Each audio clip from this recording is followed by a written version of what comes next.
The Forest of 1,000 Ghosts. The noise of the chase is heard through the night forest. Flying on an umbrella, the teacher is chasing a flock of demons. Laughing, he asks the demons to stop, because where has it been seen, so that they do not eat people, but run away in fear? Since they behaved so badly, there is no forgiveness for you, the teacher said with a smile. With a sweeping gesture, he unleashed an immense surge of energy that swiftly overwhelmed the demons. The golden wave cut the demons to pieces. Due to the huge amount of spiritual energy released, it began to rain in the forest, even though there was not a single rain cloud in the sky. The teacher did not understand why everyone was afraid of the demonic creatures from the Forest of 1,000 Ghosts. Because they are the real weaklings. He was upset, because in this campaign he did not learn anything new. Suddenly, behind the sound of rain, he felt heavy breathing nearby in the forest. Bloody Emily lay on the grass and did not understand why her sister was doing this to her. Raindrops dripped down her face and mixed with tears. She never stopped asking why she was being treated like this. Two girls dressed like Emily stood before her with drawn swords. They didn't do it out of malice. They were ordered to take Emily's spiritual root. With every moment her strength faded away. Emily did not care where her soul went, because the world is cruel everywhere. The girls left, and Emily lay in the rain, bleeding, and completely lost hope of life. Suddenly, through the clouded mind and the thickness of the rain, Emily heard a male voice that said that it was a pity to die like this. She opened her eyes and saw that a young guy was watching her, whom she asked for help with her last strength. "Is it really that bad?" asked the teacher, and jabbed a finger at Emily. He just joked, picked up Emily on his shoulder, and decided that they would do spiritual training later. The teacher opened his umbrella and carried Emily to his school of martial arts. Emily woke up in bed. She didn't know where she was or where her clothes were. There was a painting of the Mona Lisa hanging on the wall, and she could not understand where in this world this work of art came from. The doors opened abruptly and the teacher entered the room, who happily announced that now they have replenishment in the school. Emily was completely naked, which delighted the teacher. A huge bust measuring 82, waist circumference 56, hip circumference 83. The teacher said Emily's body was just great, but she wasn't too comfortable with him standing and backing at her. She began to scream, calling him a pervert, but the teacher, without looking away from her, calmly approached, because this is not how they treat their saviors. Emily didn't remember him. Could it be he had saved her? Could it be his voice? The teacher began to boast that it was he who found her in the Forest of Ghosts, when she was already on the verge of death, but since he was kind, he took her to his school. The girl could not believe that the real painting of Mona Lisa was hanging on the wall, and asked the teacher who it belonged to. The teacher couldn't believe that Emily knew this picture. He looked closely at Emily, her features, soft hair, fair skin. He abruptly threw himself into Emily's arms, glad that Emily was also from Earth. A sharp tug blew the blanket off Emily's shoulders. He stroked her back, but she froze and did not move. The teacher did not understand why he was stroking her on the back and did not feel the blanket. Then he pushed Emily away from him, and saw the fallen blanket and Emily, completely naked, kneeling in front of her. The teacher again did not take his eyes off her naked body. Realizing this, Emily abruptly turned away and kicked him right in the nose. 15 minutes passed, and since Emily's clothes were dirty and torn, the teacher gave her new clothes. Emily was a little embarrassed to walk in a new dress, because he barely covered her ass. The teacher could not take his eyes off her, and noticed that it perfectly emphasized her forms. Emily saw his expression, and believed that he gave her such a short dress on purpose. But the teacher said that there was no other size, and now he wants her to sign a contract. Emily took the contract, and said that if he looked at her like that, then it was quite possible that he was still a virgin. The contract was enrollment in the School of Martial Arts U. The teacher said that he didn't have enough students, and since Emily is now homeless, she definitely needs to sign a contract, since she has no other choice. She was in thought, because she did not know if she could trust a stranger, but she really now had nowhere to go. After thinking for a minute, Emily decided that this was her last chance, and released some of her spiritual energy to sign the contract. But as soon as just a drop of her spiritual energy was on the contract paper, he released a huge column of energy high into the sky. The rest of the students of the school saw this pillar, and knew perfectly well that now they had a new student. The teacher took the contract, and now Emily officially became his man. Emily was surprised at the paper's reaction to a single drop of her spiritual energy. It was not just a contract, it was a real heavenly contract. According to the records, only 3 heavenly treaties have been concluded since ancient times. Each time such an agreement was concluded during the age-old wars. This is the divine oath that was created by the leaders of the races who had reached the sacred realm of cultivation. But the sacred monk has not been born for more than 100 years. Could this young lad who calls himself a teacher really be a sacred monk? Emily thought. The teacher quickly walked around the school grounds thinking about practicing today. Here they are just approaching the martial arts training field. The students were looking forward to meeting the new teacher. The guy with yellow hair was called Simon. He, like the others, did not see Emily and asked everyone how they think the new student is cute or seductive.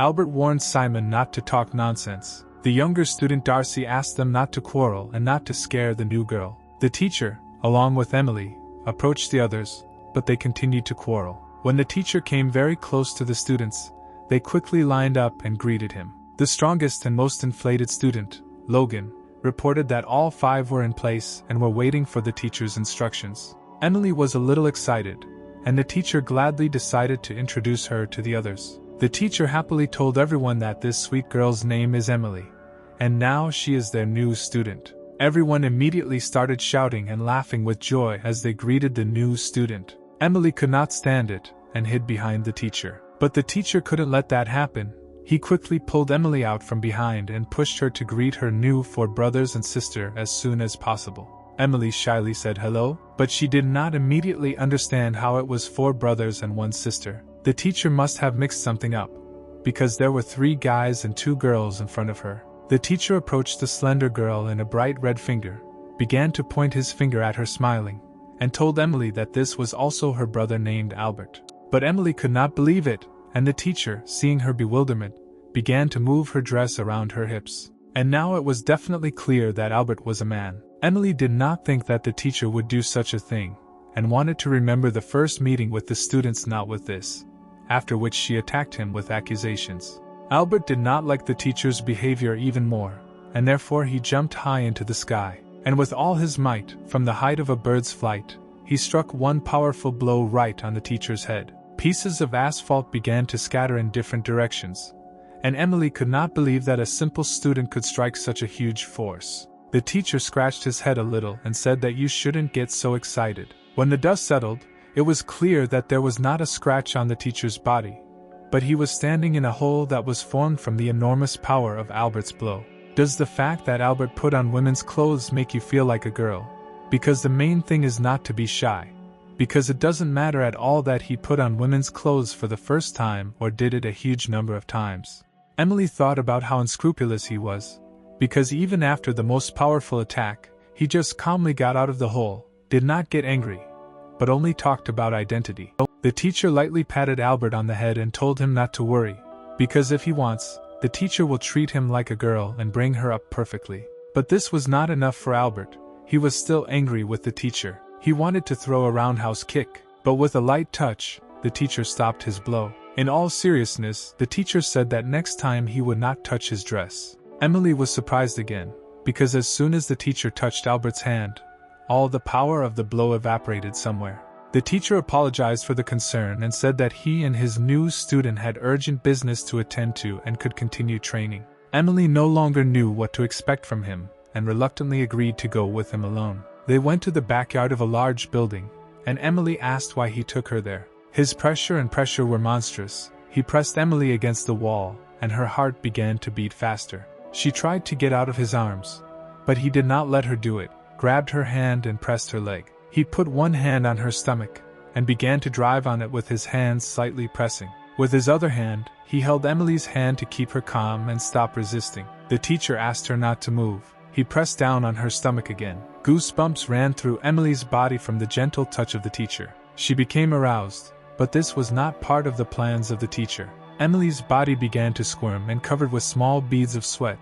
The more she was touched by the teacher, the stronger her desire became. The teacher did not immediately realize what was happening to her, because she completely stopped resisting. When Emily began to beg him to continue, he stepped away from her and slapped her on the back of the head. The teacher said that she was a young girl, and instead of studying, She thinks up too much for herself.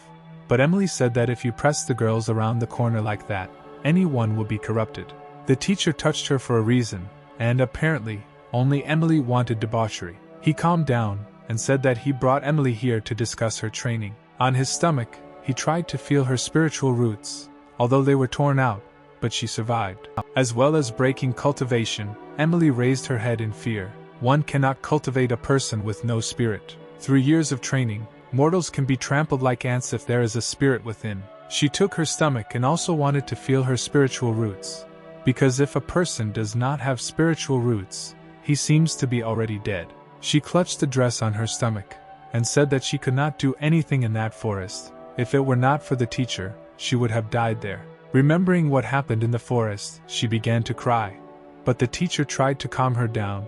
It was not for nothing that she signed the divine contract. Master suggested giving her another spiritual root. Emily's eyes lit up. She couldn't believe the teacher's generosity. The teacher began to meditate. He did not have the roots of the mysterious moon, but only had the spiritual roots of white cold, fire and jade.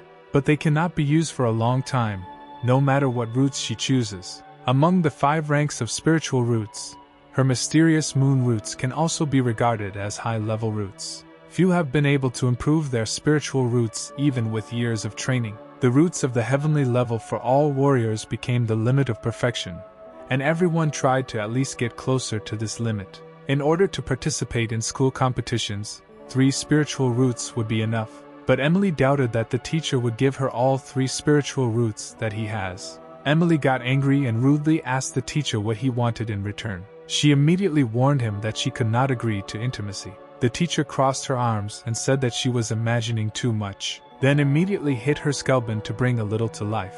He immediately put his tender hand to her forehead, almost came close and said that he is primarily her teacher, and will make a gift for her in honor of the beginning of training. After that, he took out the 3 soul stones that he spoke about, and since she cannot choose a stone for herself, then he will do it for her. Emily originally had mysterious moon roots, which is cold and will conflict with fire. The white cold will control the pressure of cold air left from the mysterious moon, but this is not enough. Only jade roots remain. They can interact with both the cold and the darkness that remained in Emily after the roots of the mysterious moon. Emily looked at the teacher carefully, and could not believe that someone was doing good for her for free. The teacher saved her, gave her clothes and spiritual roots, and also took up teaching. Emily gradually fell in love with this young guy. The spiritual root is ready for use, said the teacher. But why is the shape of this spiritual root so strange? Emily asked. This spiritual root just needs to be eaten. Why is this spiritual root so strangely shaped and dangling like jelly? The teacher laughed and told her not to think about it, because she herself understands that she needs this spiritual root. The spiritual root was already right at her mouth, and she was looking at it intently. First she sniffed it. It exuded a pleasant lavender smell. Then she gently touched it with her tongue. It was slightly moist and pleasant to the taste. Cold and refreshing, spiritual root directly exuded spiritual strength. With the words in the name of love she began to put it deep into her mouth and tried to swallow. It was very large, and with difficulty climbed into Emily's throat. From a deep push, tears came to her eyes. After a few seconds, the spiritual root was completely immersed in her, and the teacher asked how much she was pleased, and what she now feels. She turned to the teacher, looked at him seriously. Immediately after that, in a jump, she struck with her foot. But today, this was not the first time a girl tried to hit the teacher, and he, already ready for such a reaction, caught her leg and began to stroke it to calm Emily. Emily paid no attention to it, but focused on the strongest blow she delivered in a second. Her strength returned to her. The spiritual root really began to work. The teacher asked what about his proposal, if she would stay at the school. She pulled her leg out of his arms, and said that she would never come back again. The leg was in limbo for a long time and completely numb. She could not resist and began to fall. She could not stand it, and fell right on the teacher. He lay on his back and served as a softening layer between Emily and the ground. Her large, firm breasts were right next to his face. Their bodies were pressed against each other, which could not but cause excitement and a sharp tension between them. Emily said her legs were just numb so the teacher wouldn't think she was just hitting on him. She asked him to move, and the teacher sharply bent in the pelvis, so that he lifted her off the ground, and she hung on him.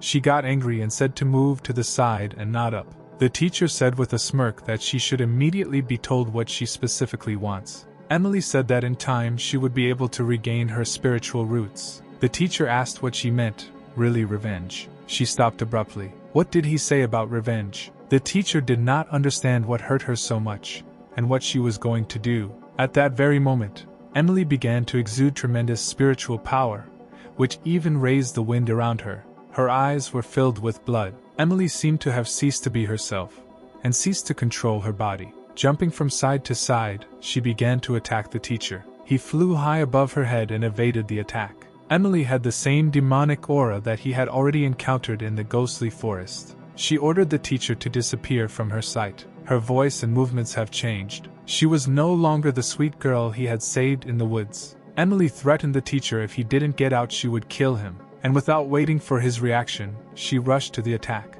This was not his first fight, and although he did not expect such cruelty from his student, he dodged it with ease, and delivered one precise relaxing blow to the neck. From this blow, she completely relaxed, because the teacher knew exactly how and where to hit correctly, after which her eyes began to lose a terrifying red tint. She lost consciousness, and lay in his arms. The evil that lurks in the forest somehow entered Emily's body and infected her mind. But the teacher did not understand how this could happen. He recalled the battle of 100 years ago. Then he fought with a huge dragon, whose eyes were also filled with red, like Emily's now. He thought he had done away with this evil forever that day. Once everything settled down, he would need to visit the skyline. Suddenly, the little student Darcy pulled him by the edge of his clothes. The teacher did not expect to see her here and asked why she was here and not in training. Darcy was just walking around, and she heard a noise, and came to see what was going on. She asked what happened to the new student, to which the teacher replied that she had almost lost her mind, and Darcy would help the teacher put her in order. Then he threw the unconscious Emily onto Darcy. Darcy was short and did not hold Emily, falling to the ground with her. She saw her big breasts sticking out of her dress. She had never seen such large breasts before, and was struck by her beauty. The teacher looked at Emily's breasts again, as did Darcy, but tried to distract himself from dirty thoughts and decided to switch to the planned affairs. The teacher instructed Darcy to put Emily in order, and he would go and find new clothes for her. An hour later, the teacher was already in the Sky Valley. There were already a lot of people there, although the recruitment of students was supposed to be only in 6 months. Everyone had to line up, and only those who passed the basic test would be allowed to enter. Many students argued with each other about which martial arts school to enter. The teacher joined the ranks of the students and began to take the qualification test. The test consisted in the manifestation of his inner strength. As soon as the teacher touched the stone, he shone, feeding on his energy. The master, who selects students for martial arts schools, said that the strength is enough, and he goes on. Master didn't say anything and walked towards the valley with a big smile. Once upon a time, the teacher had already been to Tian Valley. The teacher went to the battlefield. Since his last appearance here, the field has become much larger, and more contestants have taken part. The Presidium included teachers from different schools who chose students who showed their skills on the battlefield. Eva, headmistress, was present from Emily's school. The teacher decided that if none of the school principals interfered with him, then it was not necessary to show mercy in battles, and he was already ready for any battle. Behind him, a girl with a glued-on male mustache approached him. She peered into his face and made a small prophecy that today he would stain his snow-white clothes with blood. The teacher was dubious about her words, and the girl immediately offered to tell fortunes about his future, of course, for a fee. As a serious guest, she even offered a 20% discount. The teacher came closer to her and asked the swindler to stick her mustache tight next time. She didn't even notice how part of her mustache came off. How dare she extort money from adults, if she herself has not yet dried milk on her lips? Out of breath, she ran to her uncle. Uncle forbade her to run here. She made him worry. She said that she did not waste time in vain. Taking out the amulet of the third eye from her pocket, she reported that she had not been able to read the fate of the young guy, even with his help. The third eye could read the fate of any person, except for the prophetic son. She couldn't see his fate, which only meant that he wasn't really alive. The head of the Blue Feather clan ordered them to read the fate of all people, but the person whose fate they cannot read will be able to save their clan from extinction, and should be brought to the head of the clan and treated with respect. Uncle, remembering the words of the head of the clan, asked if the girl treated him with respect, to which she sure answered yes, because she offered him a discount. Obviously, the uncle was not counting on such respect. The girl distracted him from the conversation and said that this man was now in the ring. Opening his eyes, he saw the teacher Steve in the ring, who fought against a girl from the school of him. A drum beat sounded like the sound of the beginning of a fight. They greeted each other before the fight. The girl had never seen Steve before, and decided that she would quickly end him. She thought that only one blow would be enough for her. She abruptly rushed to the attack with great speed, but Steve did not even move. Although she had excellent acceleration and swing, it did not quite help her. A direct kick from Steve quickly cooled the girl's ardor. From such a blow, she flew in the opposite direction with even greater speed. Having broken through the concrete slabs with her body, Becca clearly understood that this young guy had some skills in store. She underestimated the enemy, and it looks like the fight won't end the way she planned. Becca wanted to get to her feet, but in an instant Steve was next to her and stepped on her chest. She got angry and started yelling at him. She didn't understand he wants to kill her or humiliate her. Steve removed his leg with a smile, and said that he accidentally. He leaned over sharply and pressed himself against Becky's body on the ground. He knew that Becca was from Emily's school, and pressed his face against hers and asked where Emily's spiritual root was. Becca did not expect such a question from him, and asked how he knew about what had happened. The warriors around did not understand whether the duel between them was over, and what they were doing together on the ground, pressing their bodies against each other. Steve whispered that Emily survived the night Becca left her to die in the woods. She absolutely did not expect to hear this from a complete stranger to her. This news greatly surprised her. She remembered moments from childhood, when the two of them were just starting training. Although Emily was younger than Becky, but she learned quickly and grasped everything on the fly. She had huge potential. But because of her excellent inner spiritual root, she was forcibly taken away. Becca begged her teacher not to take away Emily's spiritual root, but the teacher was adamant, because if it was developed, then she would have absolutely no equal. That night, when the teacher decided to take Emily's spiritual root by force, Becca cut all ties with her on her own. She chose school over loyalty to her sister. Was she still alive? Becca couldn't believe it. Tears streamed down her face, and she thanked Steve for saving her beloved sister. Steve confirmed that she is alive, but now she urgently needs her spiritual roots. He was sure Becca knew where they were. Suddenly, a sword flew right beside Steve's head. It was Becky's teacher, who was unhappy that Steve dared to molest his students right in the middle of a fight. For his insolence, Steve must die. An armada of students rushed at Steve with a fight. But Steve did not understand what the problem was, because it is quite normal to have physical contact even during the battle. But if they decided to die, then this is only their choice. But when Steve turned around, all the attackers stopped, as they saw that an erect penis was sticking out of his clothes. The old teacher thought that Steve had such a reaction to him, became shy and said that the old man might not agree. The Blue Feather Warriors discussed that Steve simply couldn't be a great prophetic son because of his behavior. Perhaps the third eye is a little junk. Steve said that the old man had nothing to do with it, and he had such a reaction not to him. His erection ended, and Steve said that it was time for them to get down to business. Steve demanded that the old man return Emily's spiritual root to him, but the old man pretended not to understand what he was talking about. Indeed, his student disappeared a few days ago, but he had nothing to do with it. Steve laughed, and began to clap his hands. Since an old man can lie like that and not change his face at all, it is understandable why he became a teacher. The old man said that Steve was delusional, and ordered his students to capture him for molesting their student and disgracing her in front of everyone. Steve said that he wouldn't want to fight them, but since they all together demanded, he would do them such an honor. He said that he was a kind person and would not make them suffer, after which he snapped his fingers. Right above him appeared the most harmless weapon. He aimed the bazooka at the students, but they had never seen such a weapon and didn't know what to expect. Headmaster M calmly sipped her tea, and was also surprised by the appearance of a mysterious weapon. With the words right, Steve fired from the bazooka directly into the crowd of students. The explosion scattered the students in different directions. Those students who managed to avoid the explosion began to scatter in different directions. The principal of the school, in a rage, ordered the two strongest warriors to deal with this impudent. Steve calmly approached the lifeless body of the old man, kicked him with his foot, and said that if someone else wants to take on, he can look at him and guess what will happen to him. A group of the best warriors of School M have already approached Steve. Since they want it so much, Steve can feed them without any problems, after which he pointed his bazooka at them. But pulling the trigger did nothing. There was only one rocket in the bazooka.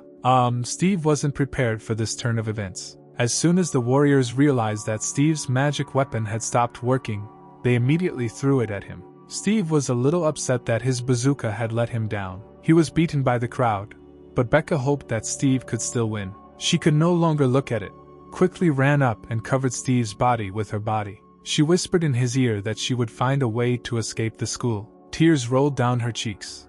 Although she did not manage to help her sister the first time, now she will find a way to do it. The warriors threw Becca aside so that she wouldn't stop them from continuing to beat Steve. Steve was lying on the ground and bleeding.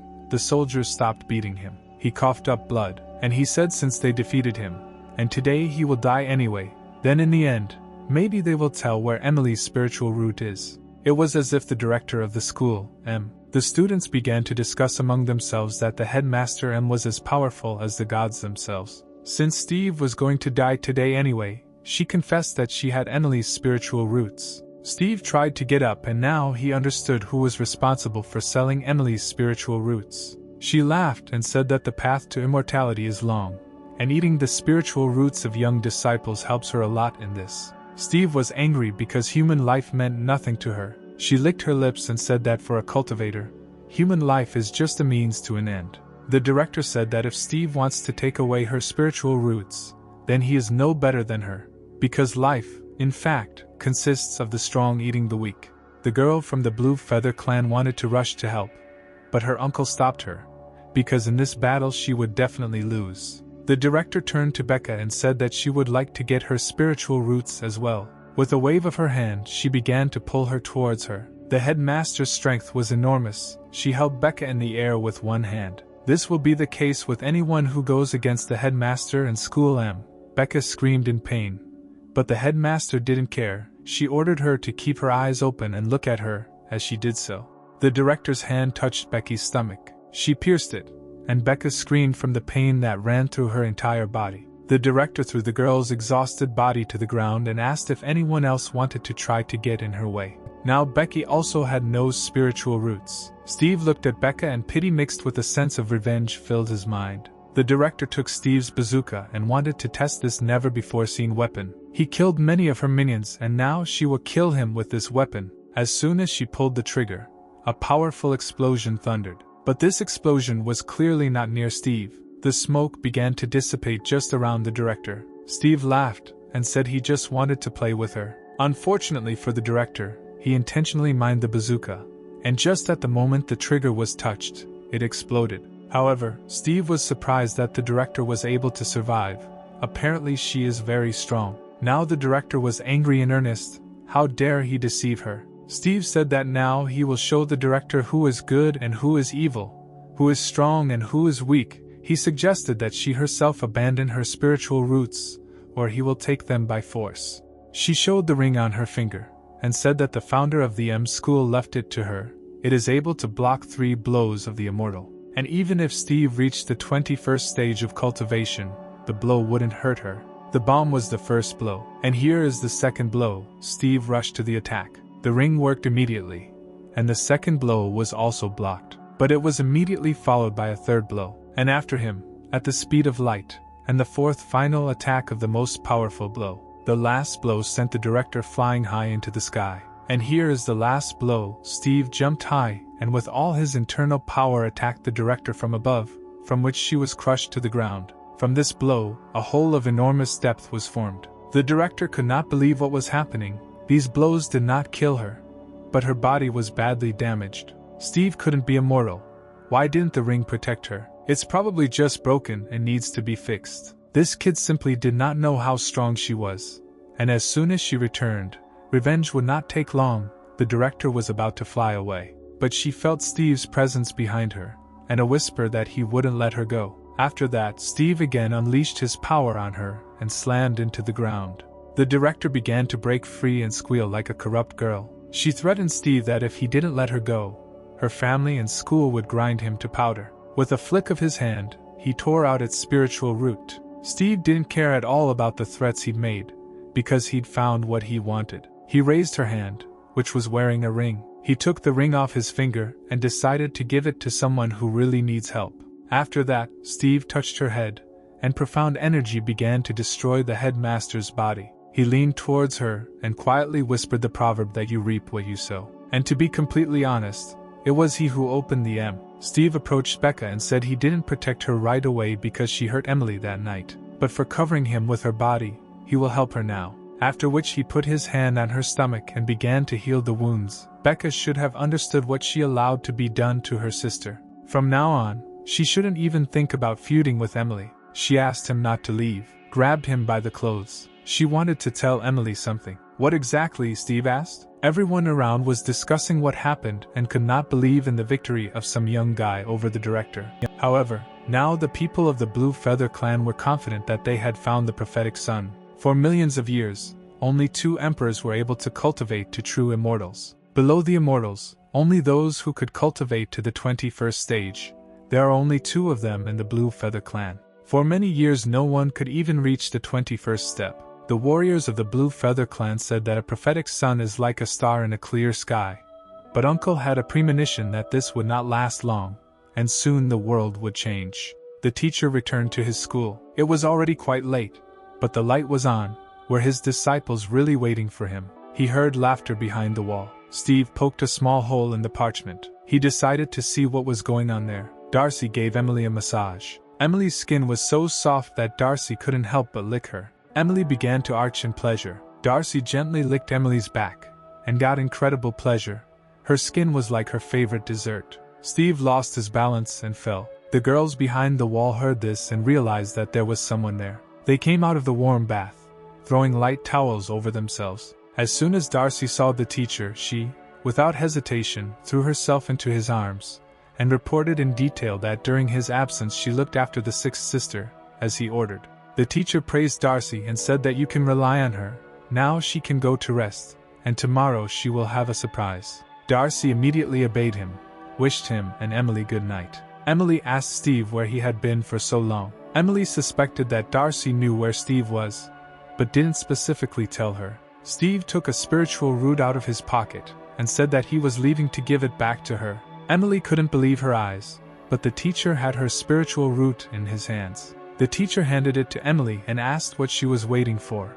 But Emily couldn't believe he did it for her. He raised her hand and said that now the spiritual root is returning to its true owner. Steve put a spiritual root in her hand, but asked her not to swallow it right away, because she had not fully recovered yet, and this could only harm her.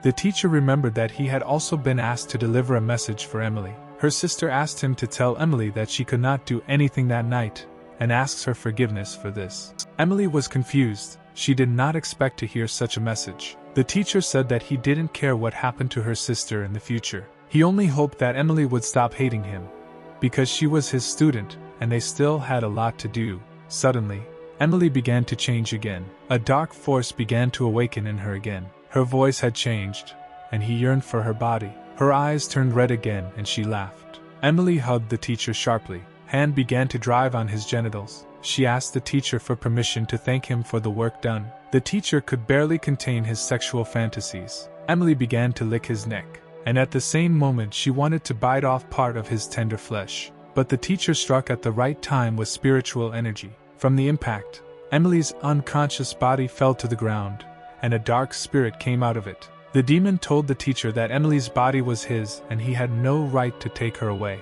But the teacher began to cast a spell. Now he knew exactly who he was fighting, because 100 years ago he had already defeated this demon.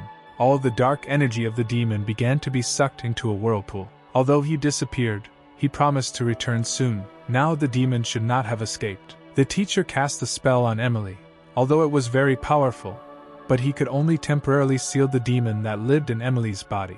Emily began to wake up. When she had already risen from the bed, she could not understand why she fell asleep and why her whole body ached so much. Steve didn't want to scare her, so he said that she just fell and lost consciousness. She looked at the teacher in disbelief, but did not feel there were any signs of sexual intimacy on her body, so she had no choice but to simply believe him. She began to thank the teacher for all that he had done for her, and promised to be a good student. Now the teacher was calm, everything was in order, and he went to rest. Before he left, he reminded Emily that tomorrow was training where he would give her something big. Emily had few ideas about what the teacher meant. In the morning, Emily came to practice, but she did not understand why they were only the two of them, and where everyone else was. The teacher said that everyone else was on vacation, but beginners at the basic level were not given vacations. Emily felt shy, because this meant that now they would spend all the time together. She asked the teacher what he wanted to give her today. Steve talked about new fighting techniques, because her current technique did not fit her spiritual route. Emily got angry. With her techniques she had already reached the 4th level of cultivation. She had been training her for so many years, and now she was useless. But since Emily was so insistent on the power of her technique, the teacher offered her a bet that if she broke a wooden dummy with her technique, he would listen to her. If not, he would not even listen. Emily mustered her strength, eager to show her teacher how powerful her technique was. With great speed, she struck with an invisible fist. She cooled her hand, and confidently said that her invisible fist strike was quite good. But when she opened her eyes, she was surprised. After all, one of her most powerful blows only slightly damaged the wooden mannequin, but it did not even crack. Steve laughed, and said that her strike should be called snail-like rather than invisible. She was dying of shame, because she was confident in her technique. Emily did not understand why the wooden mannequin did not break.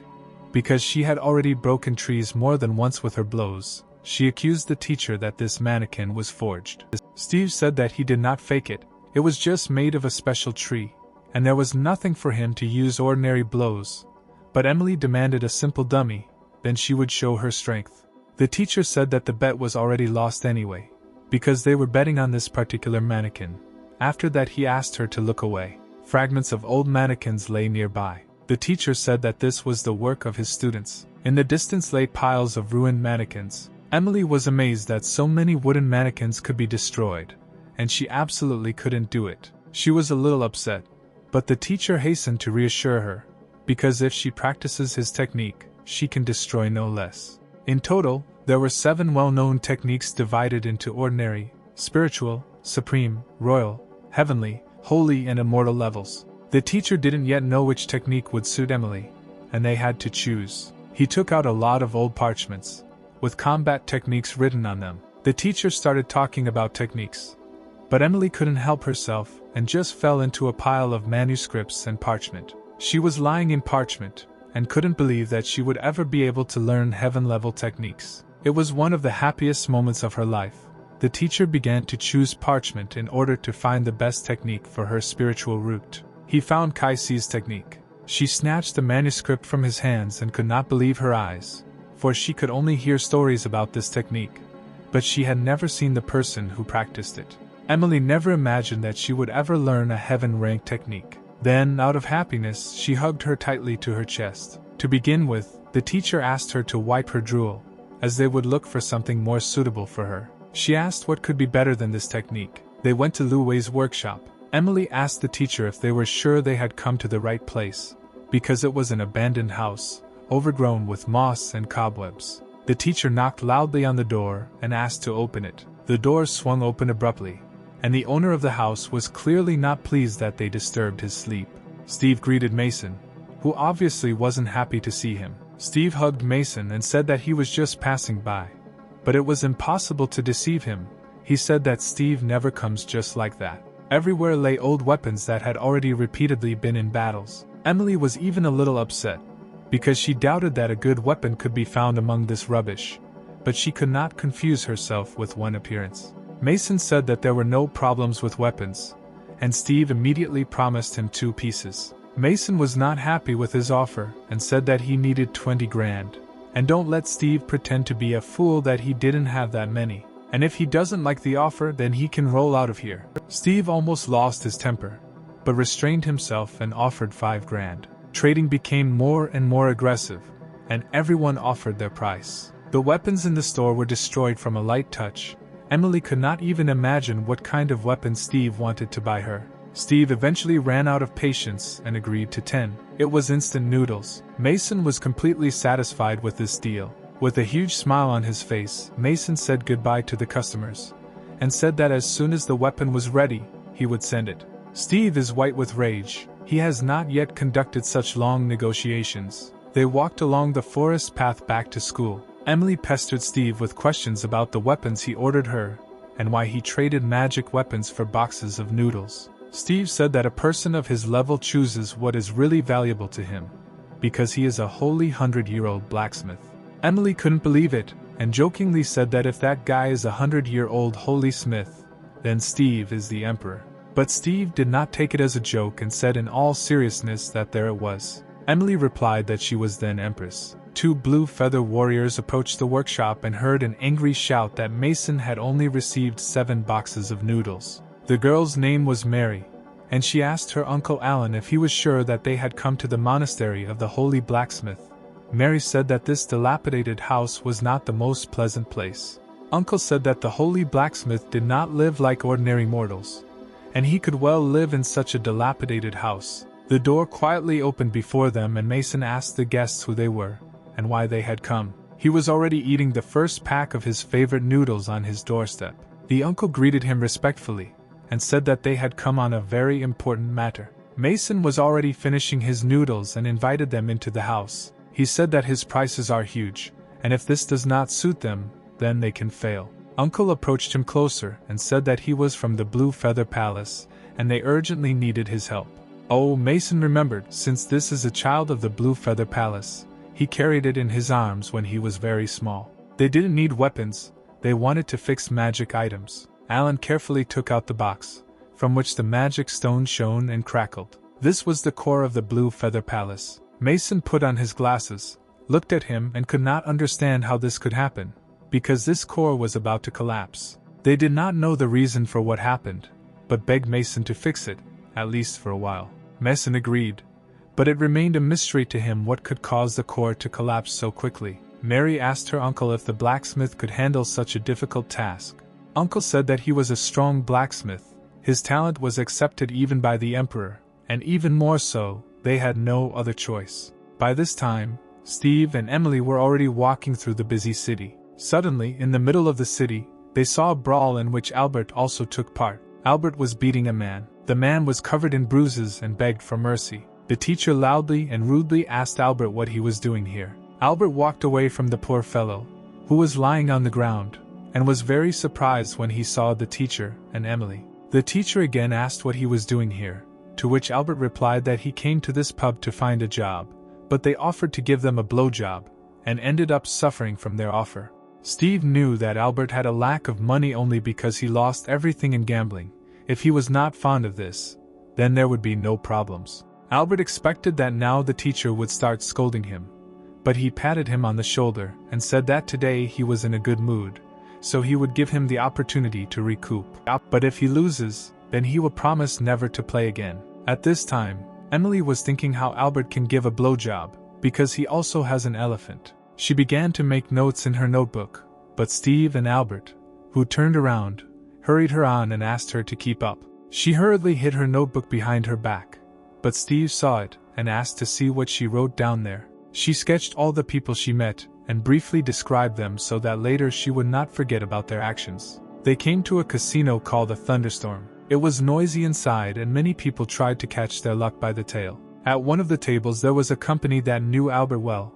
They started joking with him and asking to play with them, because he could lose money very well. He was beside himself with rage and wanted to give them a good beating for their insolence. The teacher boldly approached the girl and said that he was not afraid of anything and was immediately ready to play big. She gently touched his chest with her hand, and affectionately asked what he meant when he said he was ready to play big. Steve told her that it was a lot more than she could possibly imagine, and offered to play dagger throwing. The girl said that they were waiting for the most exciting game. Albert said that Steve loses his head at the sight of beautiful women, and now he will definitely lose everything.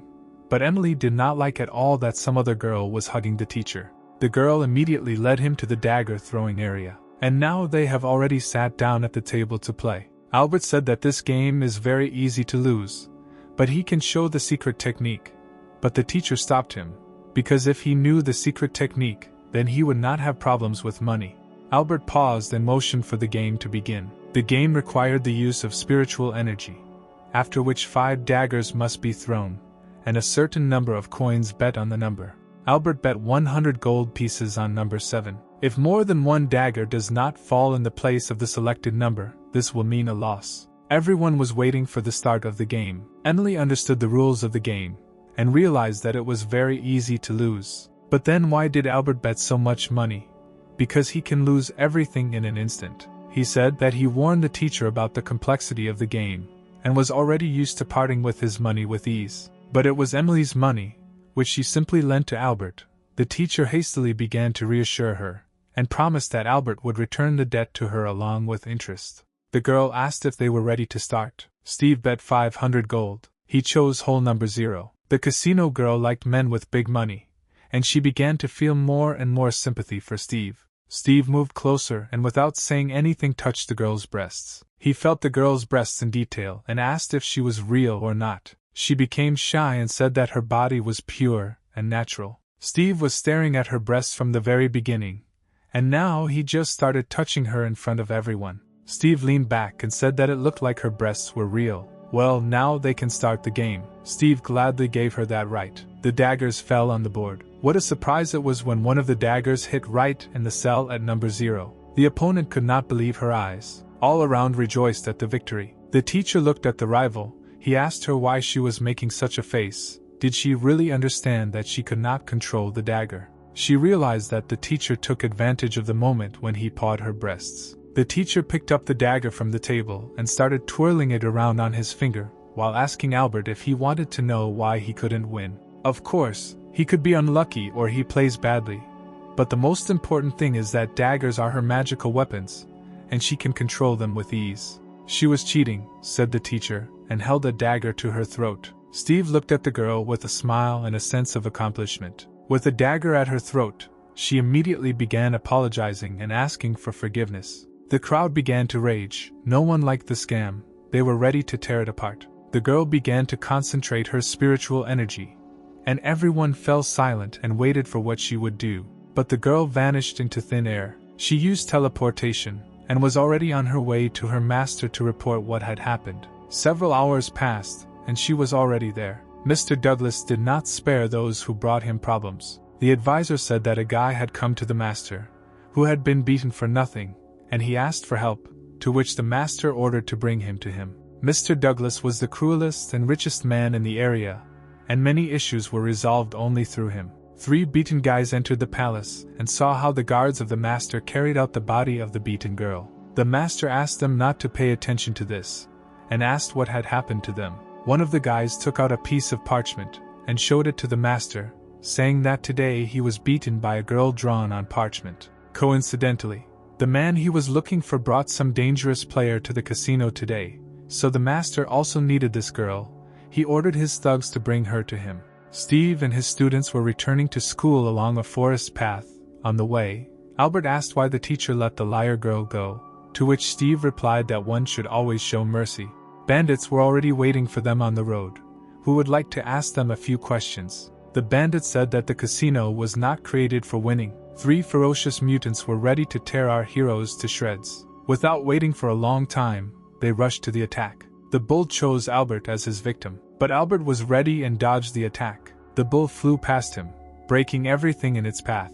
He stopped and did not understand where Albert had gone. Albert sat on a tree and looked at a stupid, angry bull. At this time, a snake was chasing Emily. Albert thought that Emily had a problem, but he thought that the teacher would save her better and become a hero in her eyes. The teacher stood still and was in no hurry to save anyone.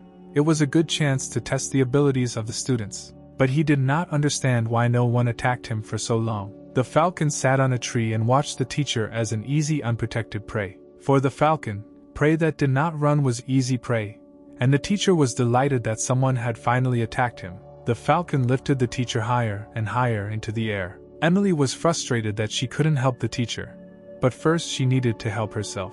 The snake has already begun to lick his lips from the understanding of what sweet prey he got. Serpent said that Emily's body is just fine, but with this chain it will look even better. He began to attack Emily with the chain and asked not to resist, but to let the old man decorate her. From the next blow, the chain wrapped around Emily's leg and the snake dragged her towards him. She fell to the ground and the kite began to slowly approach the defenseless Emily. He had already begun to lick his lips, because he liked this position so much. The serpent waved the chain again, and said that he needed to teach the girl a lesson. The chain whipped across Emily's body, causing her to scream. Emily's dress was torn from the blow on her chest, and her chest was covered only by the remnants of the fabric.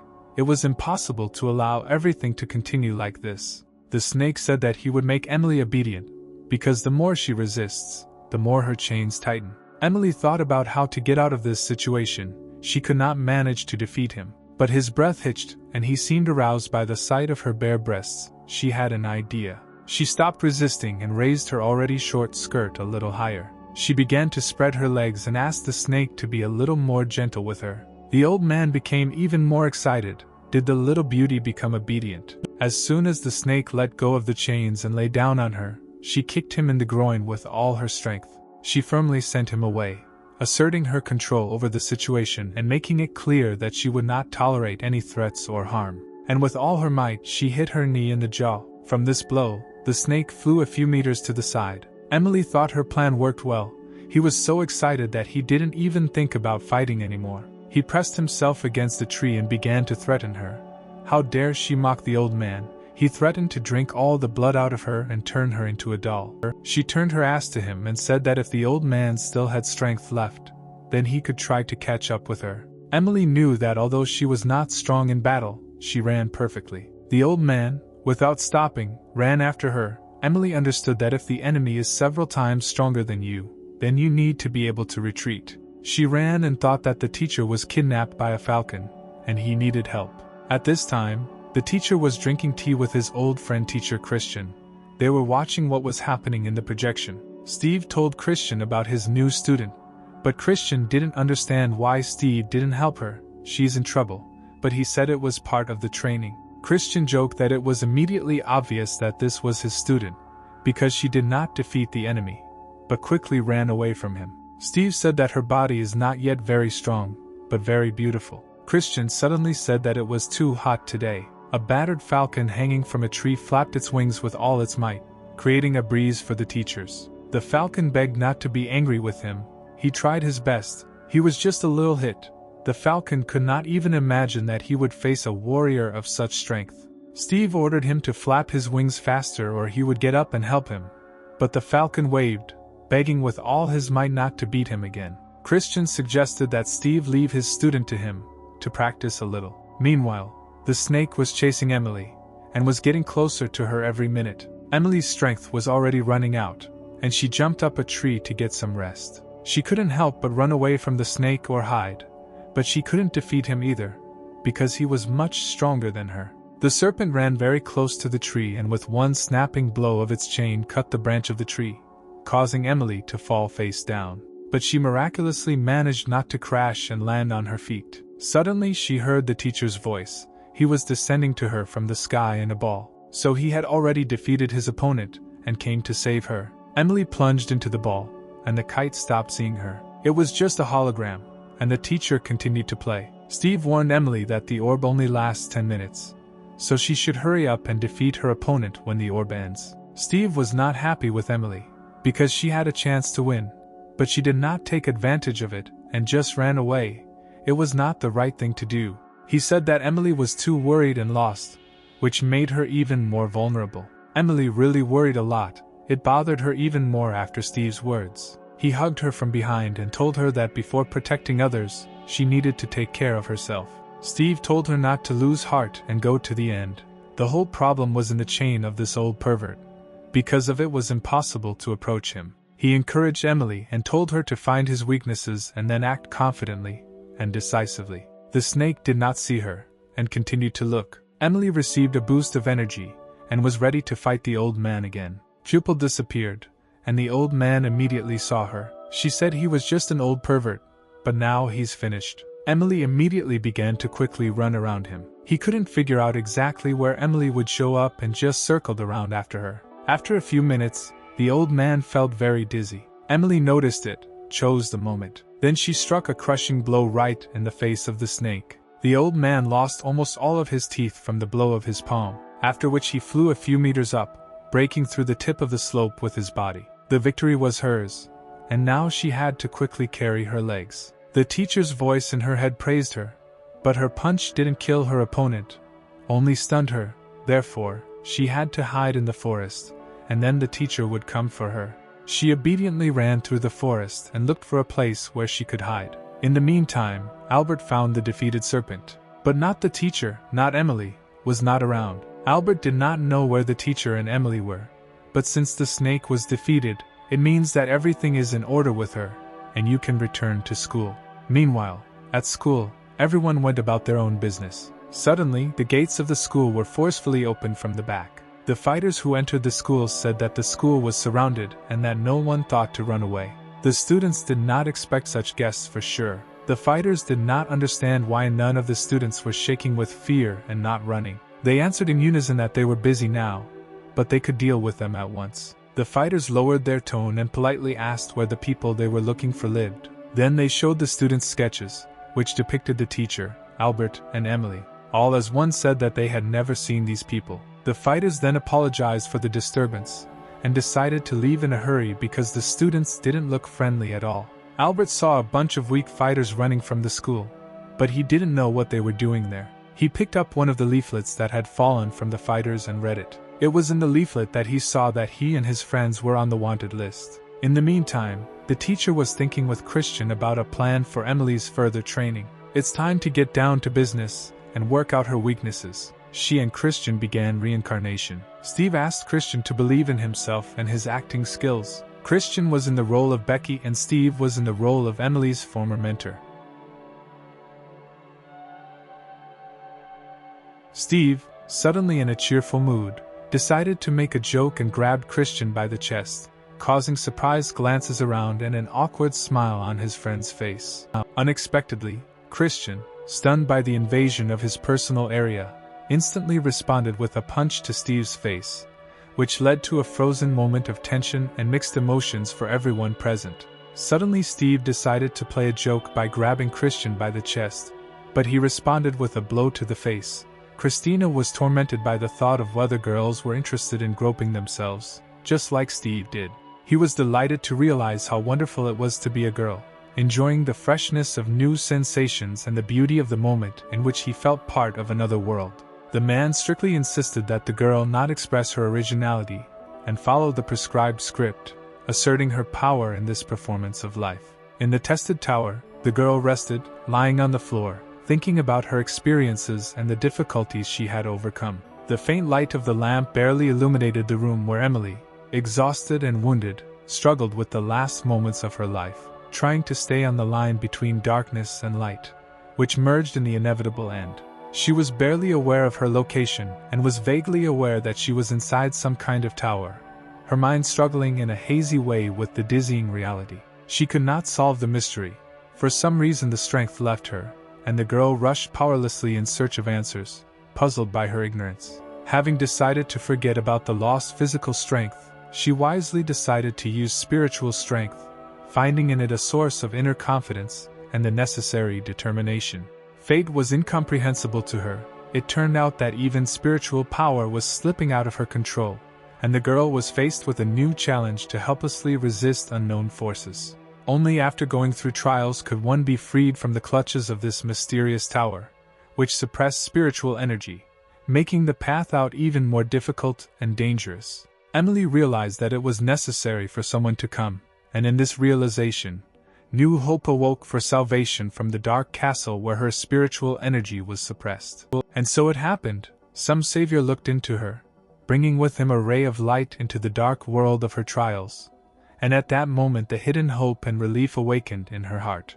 The man and girl who found themselves at her doorstep immediately recognized Emily, and the joy of meeting lit up their faces, as if giving the promise of a new, liberated beginning. The man who asked if she knew how to properly greet a teacher reminded her that this was something that had to be taught in the sect, instilling a vague sense of obligation. Emily reported that when she was sent to retrieve her spiritual roots, the man did not remember that she was his student, creating a confusing history of past and present. The girl, irritated, demanded that Emily show respect to the master, creating a tense atmosphere in the room and emphasizing the complexity of her current situation. Emily only dryly replied that the girl should not dream about it, emphasizing her determination and refusal to submit to the will of the master at this moment of difficult trials. Realizing that now was not the time to delve deeper into these discords, Emily realized that she first needed to deal with what was there, and with focus she went to the root of the problem. At the same time, realizing the powerlessness of using spiritual power, Emily realized that fighting against two at once, using only martial arts, seemed impossible. Instantly realizing the need to change tactics, Emily rushed to her bow and arrow, preparing for a new phase of struggle in this closed world of trials. Knowing that she needed to be the first to strike, Emily decided not to give in, this time willing to stand her ground and not allow herself to escape.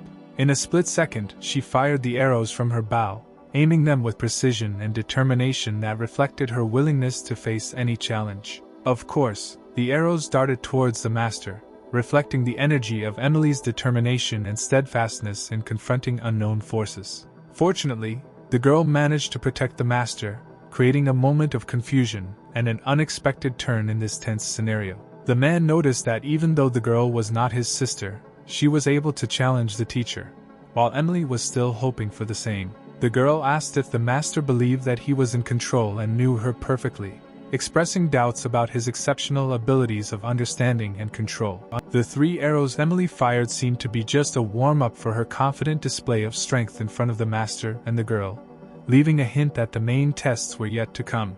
The fun was just beginning, Emily thought, feeling an undying fire of determination within her, ready to face whatever challenges this unpredictable world of trials would bring. The girl noticed that Emily had outstanding speed, capturing her rapid movement with genuine admiration, which was mixed with a feeling of some anxiety. Indeed, Emily moved with amazing speed, and this observed characteristic confirmed the reality of the girl, leaving a piece of respect in her admiring eyes. The man asked if she really believed that those arrows could have any effect against them, expressing doubt about the power of her actions and challenging her to explain. Unfortunately for the girl, one of the arrows still hit her accurately, scattering through the air and causing surprise among everyone present. As it turned out, the arrow hit the girl right in the chest, causing instant tension in the air and causing everyone to hold their breath, assessing the seriousness of the situation.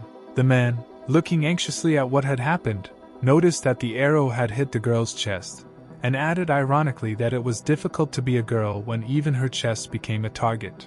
Emily listened carefully to the girl's words, calling her a petite cutie, and a determined look flashed in her eyes, ready to fight back against the underestimation of her strength. The girl turned sharply after these words, her face expressing surprise and uncertainty, not expecting such a decisive reaction from Emily. Emily had explosives in her hands, instantly causing surprise and anxiety in the girl and the master, revealing a new advantage in this unpredictable struggle. This was undoubtedly her ingenious plan to achieve victory, and Emily looked at her opponents with confidence, noticing the surprise and worry in their eyes. A split second later, Emily threw explosive arrows, creating a moment of surprise that could change the course of the fight and highlight her desire for victory. The girl was amazed that Emily had such a magical weapon, and bewilderment flashed in her eyes, trying to comprehend the new aspect of this unusual confrontation. Oddly enough, a split second later an explosion echoed all around, leaving behind only a moment of incredible tension and shock. Emily pointedly asked her, continuing to emphasize her strength, if they all still thought she was just cute when she had such destructive power in her hands. The system announced that the winner had been determined and proposed to pull out the spiritual roots of the loser, ending this strange duel in a world of trials and challenging events. Without fulfilling this condition, the girl could not pass to the next level, and she realized that now she had to accept her defeat and pull out her spiritual roots. Emily was surprised that they had decided to take such measures against her, leaving her with mixed feelings of amazement, disappointment, and bitterness. Just once, Emily thought, feeling that this unusual fight had left a mark on her life that could not be erased. Now they will probably realize how much it hurt her at that moment, Emily reflected, leaving them with an uneasy understanding and aftertaste of their confrontation. Doubts suddenly took possession of her. Because she could not believe that she was capable of such actions, leaving a mark of irreconcilable internal conflict in her soul. She suddenly thought about something, simply falling silent, as if her internal dialogue was taking away her words and forcing her to peer into the foggy depths of her thoughts. She began to remember moments with the teacher, fragments of lessons and instructions surfaced in her memory, and vague emotions took possession of her again, creating a complex cocktail of experiences. The teacher gave her spiritual roots, taking the chance to live again. She promised to get rid of her hatred, taking them away from the two, but added a warning that the teacher, sister, and brothers would be disappointed with her action. Having decided to take such an action, she does not want to disappoint the people who gave her a new life, and this thought lies like a depressing shadow in her inner world. Emily reported that she was giving up, as if raising a white flag in retreat, and in her eyes there was a feeling of weariness from struggle and internal conflicts. It seems that she is not able to do this. She is tired of waiting until the teacher finds her in this complex labyrinth of tests. Unexpectedly for her, the system congratulated her on passing her first martial arts test, adding a mysterious touch to this story of struggle and self-discovery. Of course, she was delighted because she managed to complete the level, and the joy of victory dispelled the shadow of previous doubts and struggles in her heart. And only now the girl realized that the real meaning of the test is not in the victory itself, but in how you will now bypass the losers, realizing the depth of this experience and its impact on the inner world. The system informed her that the girl needed to prepare for the transition to the second level, opening a new chapter in her path of trials and challenges. Christian couldn't understand how long they needed to lie there. The teacher, with a look full of mystery, mysteriously asked Christian to share his power, magic floating in the air between them, causing excitement in the young man's heart. Christian, with a stern expression on his face, told Steve that he had no time to talk. Time had become a priceless artifact, slipping between his fingers. Emily, stunned, could not understand the meaning of the tests, because she was invariably haunted by a mystery in which she was lost, in search of answers to eternal questions. The unexpected happened to her. Her clothes suddenly began to come off, a mystery finding its solution, revealing an unpredictable path in the world of feelings and passions. Christian expressed his confidence by saying that indeed they were skinning him. He found himself in a dangerous game where the stakes were high, and the truth was a valuable trophy. To keep Christian's attention from what was happening, you said something mesmerizing, a spell to keep his eyes from wandering around this world. The teacher, with an expression of authority, declared that, of course, only he was given the right to look at his student. He was the guardian of the forbidden treasure. And it was wrong, a melody of boundless regret, sounding in silence, where right and wrong merged into an indistinguishable outline. In any case, the decision is made in the wind. It can go, leaving behind a trail of mysterious possibilities and uncertainty. A split second later the teacher returned. Time slowed down for the important moment, returning him with a mysterious look full of unexpected revelations. Emily, in bewilderment, could not understand why. As soon as she entered, she was attacked. Fate predetermined that she would face invisible trials from the very threshold. The girl's clothes became smaller and smaller, like magic, revealing her figure, allowing the gaze to glide along the lines of mysterious beauty. Yet, a teacher approached her from behind, an unexpected act in this theater of events, causing excitement and questions in her heart. Emily noticed that lightning doesn't attack this thing, so she could try hiding there. She discovered a safe island in a sea of electrical dangers. The situation amused the teacher. Because the girl found a secluded place to hide, she found herself in an ambush, surrounded by people ready for the unexpected. The teacher could not understand why this thing came out again, like a riddle with a hidden meaning, causing bewilderment and curiosity in his eyes. Someone's hand came out of this cauldron, magic, breaking the laws of physics, bringing a share of mysterious unusualness into this world. The teacher was very dissatisfied, because he was greatly annoyed by this thing, an invisible colossus that disturbed peace and caused a storm of indignation in his soul. Amelia crawled out of it, saying that they had not seen each other for a long time and promised to return, a magical moment of meeting that filled the space with hope for future meetings. She said that he taught her a lot last time. Each of his advice was a magic key that opened the door to new knowledge and experience. The girl admitted that now she would give her something special. The air was filled with anticipation, anticipating the moment that would change their relationship. and she asked that there was no need for gratitude. Her desire was to give something more than just a thing, leaving a mark in the heart without words. Of course, the teacher was not going to just give up and prepared for battle. A shadow of determination enveloped him, creating an insurmountable barrier to challenging fate. He said that at the moment he did not want to see her. Temporary solitude was an integral part of his strategy in this complex game of fate. He asked her to give that liquid back now. At that moment, not only secrets were at stake, but also destinies, intertwined in an intricate pattern. Then the girl was attacked by an invisible storm in which the forces of art and defense collided, creating a whirlwind of uncertainty in their confrontation. Then she realized that he had deceived her. The veil of illusions dissipated, leaving her sad and aware of the variability of circumstances. The teacher began to say that she had two options: continue to resist him, or return to the circle and sit still. The proposal was a cosmic crossroads of choice. He advised her to get out of here on her own. An urgent melody sounded about her impending departure, leaving behind a trail of mysterious advice. Now the girl faced a difficult choice. A road opened up before her, branching between the courage of resistance and peaceful retreat. It is easy to invite God, but difficult to see him through. The girl asked the guy if this expression suits her. The words became a bridge between them, carrying wisdom and doubts. The teacher asked why she had so little brains, took the form of a demigod, and she decided that now she could defeat him, as if the challenge had been thrown in a whirlwind of daring confidence.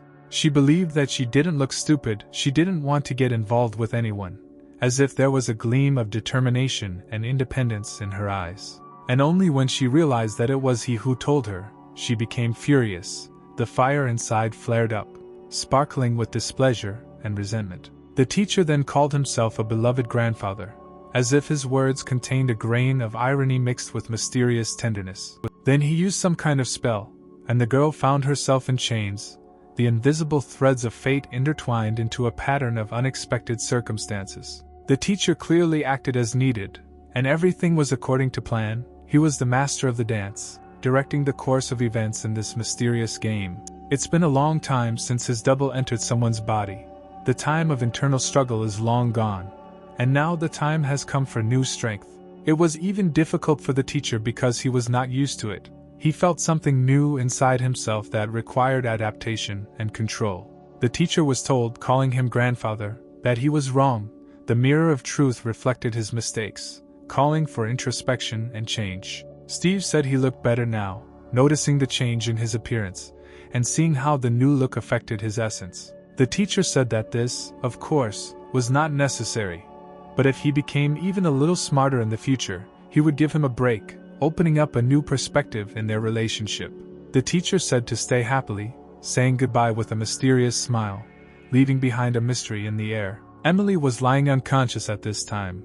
Her soul temporarily left her body, giving way to inexplicable forces. He needed to make sure that such a phenomenon would not harm her again. He stepped into the role of a guard, protecting her from mystical dangers. But now it's time to move on to the most important thing. Secrets and riddles have given way to solving the most important puzzle in their journey together. Now everything was ready. The puzzles of life fell into a complete picture, awaiting the next important step in their common journey. This test was mainly aimed at testing her physical strength, each step being a chance to show endurance and determination. However, although she had more or less recovered, albeit still weakly, so that she could not continue yet, time was an inexorable judge of her physical readiness. He needed to take this opportunity and get rid of the demon. This moment became the key to freeing himself from the shadows of the past. That you couldn't understand why this thunderball jumped out on its own. A mystery that had no logical explanation was in the air, causing confusion. He realized that this guy was not so simple, because he affected the veins more powerfully than a silver needle. His essence turned out to be a secret hidden behind a mysterious force. This creature was currently trembling very violently with fear. Its shadow was skillfully brought into the light, revealing feelings of vulnerability. The teacher very angrily asked him to come over. His anger was like lightning discharged in the air, waiting for a response. The creature explained that it felt human thanks to the Tree of Dreams, revealing a new chapter in their mutual understanding and connection. He said in every possible way that they would decide to go against the Master, awakening hidden strength in their souls. Well, what did I tell you to keep quiet? Because I didn't ask him either. as if abstaining from questions was part of a secret strategy. In the sunset twilight, Steve asked the question of whether the mysterious creature noticed those invisible points that he accidentally marked on the girl's body. The creature asked what this terrifying work of art was. The teacher, looking sternly at his subordinate, instructed him on the shooting range, asserting that he must wield a weapon with incredible accuracy, aiming and hitting each designated point. The being, full of determination, has already begun the task, taking action with the confidence of one who knows that every step leads to an inevitable result. The teacher at that moment remembered how awkwardly he touched Christian's chest, the sensation of which agitated his consciousness and forced him to reconsider his behavior. The creature admired and said that the teacher had come up with a great plan, expressing his recognition of his strategic skills and ingenuity. Emily began to experience mysterious changes, as if something inexplicable was emerging in her life, intertwined with secrets and exciting events. The present premonition was that she was capable of exploding the water, creating images of untold possibilities in which the jets became gusts of unexpected changes. Steve appealed to remain calm, emphasizing the importance of maintaining composure in a situation that could cause panic. The teacher asserted with confidence that everything would work out, because he was present here, ready to support and ensure success in unknown events. With tenacity, he will direct all his efforts to prevent its explosion, striving to contain the incredible forces that threatened to be unleashed. However, from the expression on the girl's face, it was clearly evident that she was on the verge of an explosion, and could burst out with indefinite energy at any moment. However, after a few seconds everything stabilized, and Emily returned to normal. At the end of the events, the teacher only added the last chord, wishing sweet dreams. At that moment he became a guide to the world of tender and serene dreams. At this time, the teacher collided with Christian, their gazes crossed, creating a moment full of unspeakable tension and unspoken questions. He felt angry because Steve insisted that they would finish in half an hour, and it was today that he finally drove him crazy. The teacher suggested a deeper conversation, believing that after this test it was time to free the girl from the tower, because serious issues require careful consideration. The guy did not share the teacher's opinion, arguing that it was generally accepted that each test subject must complete many more levels before he was allowed to leave the tower. The expression on Christian's face changed sharply. A wind of change passed across the surface of his soul, leaving traces of misunderstanding and possible changes. Something incomprehensible was happening to him. Mysterious forces were working within him, causing mysterious changes that defied easy explanation. He noticed that the teacher was spurring him on again, saying words that provoked his reaction, creating an atmosphere of tension and anticipation around him. Steve suggested that if they were not brothers, then they should at least set an example for each other, challenging each other to a duel with their looks and words. The teacher lay holding the stem of 7 dreams in his hands. He possessed magical power capable of penetrating the secret corners of consciousness and telling his stories. It turned out that this stem was not just an object, but a living one, possessing its own essence, ready to reveal its secrets before the surprised gaze of the teacher. At that moment, Emily opened her eyes, awakening from an unknown dream, where creatures, dream stems and mysterious events were fused into one mysterious whole. She suspected that she had lost consciousness, emerging from the mysterious darkness where dreams and reality were intertwined in an unsteady perception. The girl, named Lesh, could not understand how it happened that the lightning disappeared. They dissolved in the invisible element, leaving her in amazement and misunderstanding.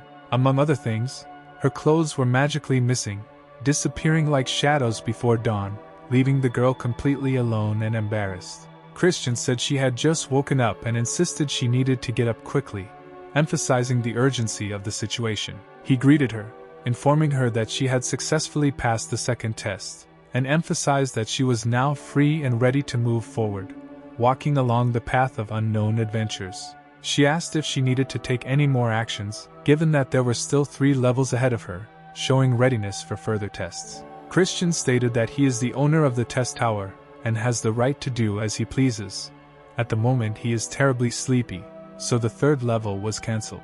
Of course, Emily was shocked when faced with Christian's unexpected announcement about the cancellation of the 3rd level, and her eyes reflected bewilderment and surprise. Christian advised her not to resent her and simply enjoy her freedom, inviting her to forget about past trials and embrace the present moment. She then asked about the awards, beginning to wonder if the guy was lying to her, and there was a note of disbelief and rejection in her voice. Christina could not understand why this couple was so difficult, and in her thoughts there was bewilderment at the mysterious dynamics of their relationship. Then Emily used spiritual power, unlocking the flow of energy in herself, which she directed to solve secret riddles and tests. Christian announced that this was her reward for the second level of the elemental ability called Celestial Thunder, revealing to her new facets of her potential. The girl's eyes lit up with a bright light. Having discovered this ability in herself, she found the key to the long-awaited secrets of her own strength. Emily asked Christian if he meant level 21 elemental energy, expressing her interest in understanding his words more deeply.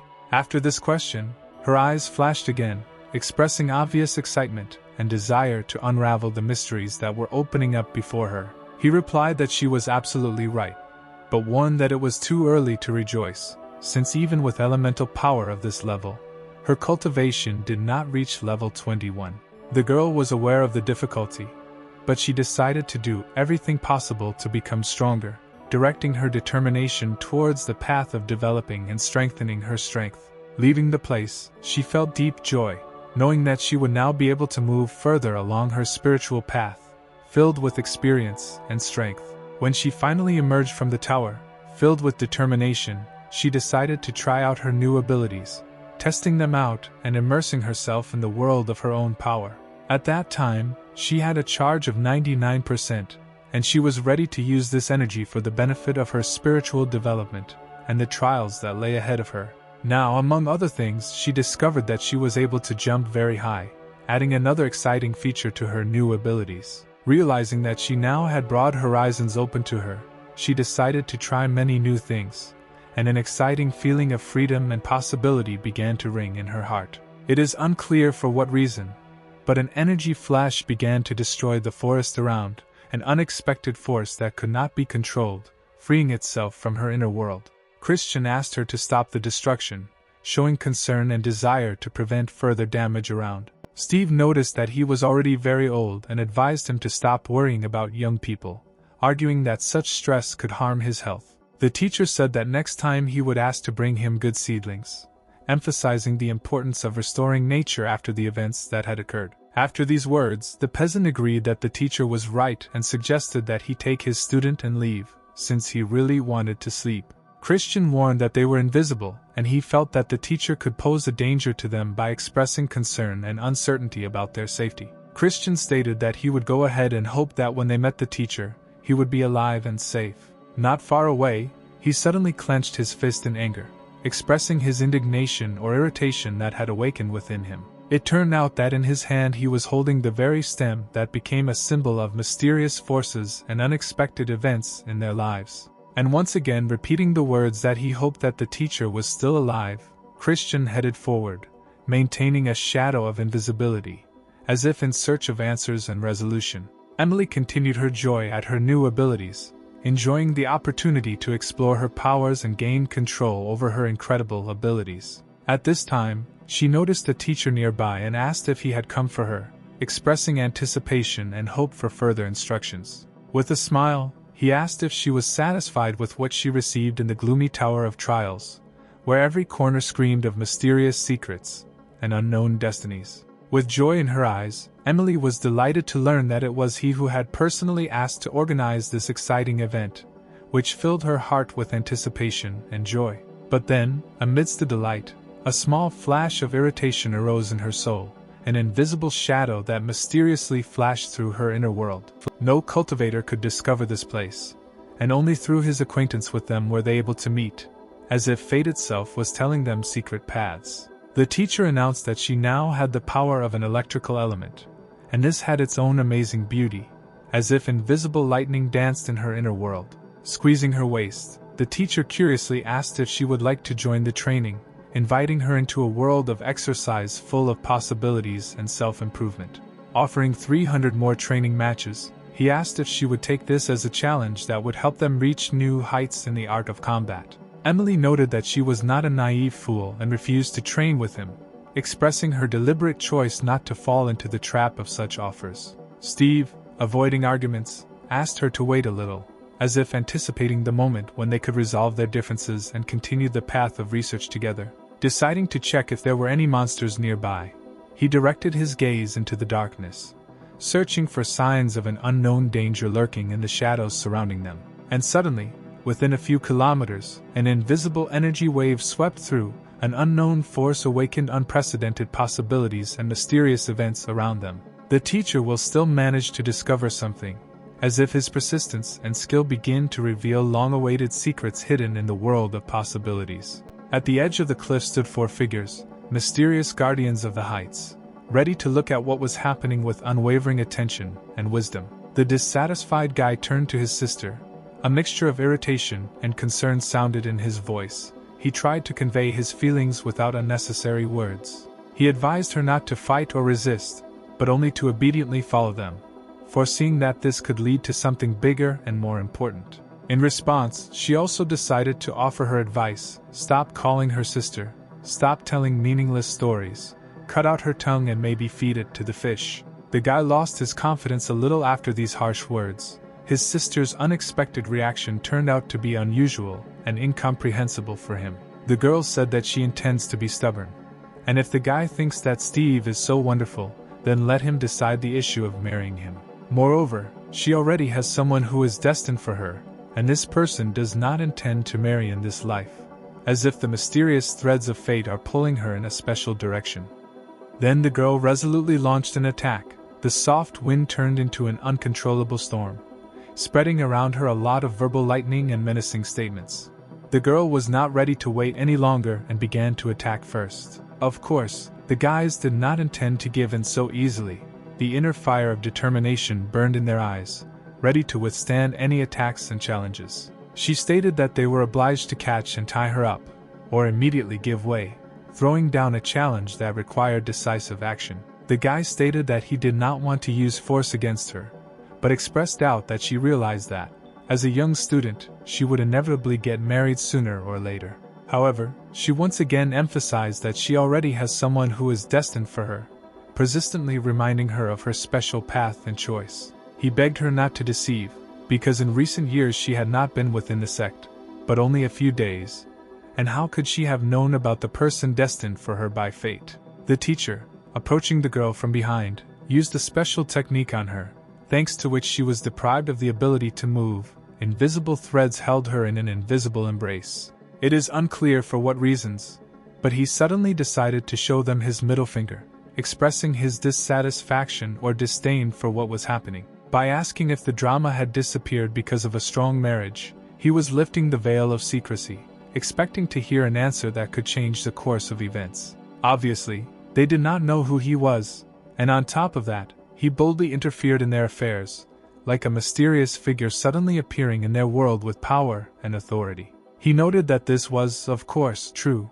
because he was her lover, as if revealing the cards and introducing the smell of mysterious love and belonging into the air. He confirmed that, of course, he was her lover, expressing his role in their circumstances with confidence and determination. Naturally, the teacher did not take these threats seriously and asked if he was threatening him, expressing distrust and readiness to face any possible challenges. Steve gave a command to his older sister and said that someone was bullying his younger brother, as if triggering the protective mechanisms of family solidarity. At this time, the guys heard a rustling from behind, as if invisible threads of tension were piercing the air, a harbinger of something unexpected and mysterious. They turned around and noticed that a giant shadow was falling over them, as if a dark image from another dimension was ready to envelop them with its powerful aura. Surprisingly, Emily turned out to be of gigantic proportions, as if her figure had disappeared into the heavenly spaciousness, causing an incredible miracle before the eyes of the guys.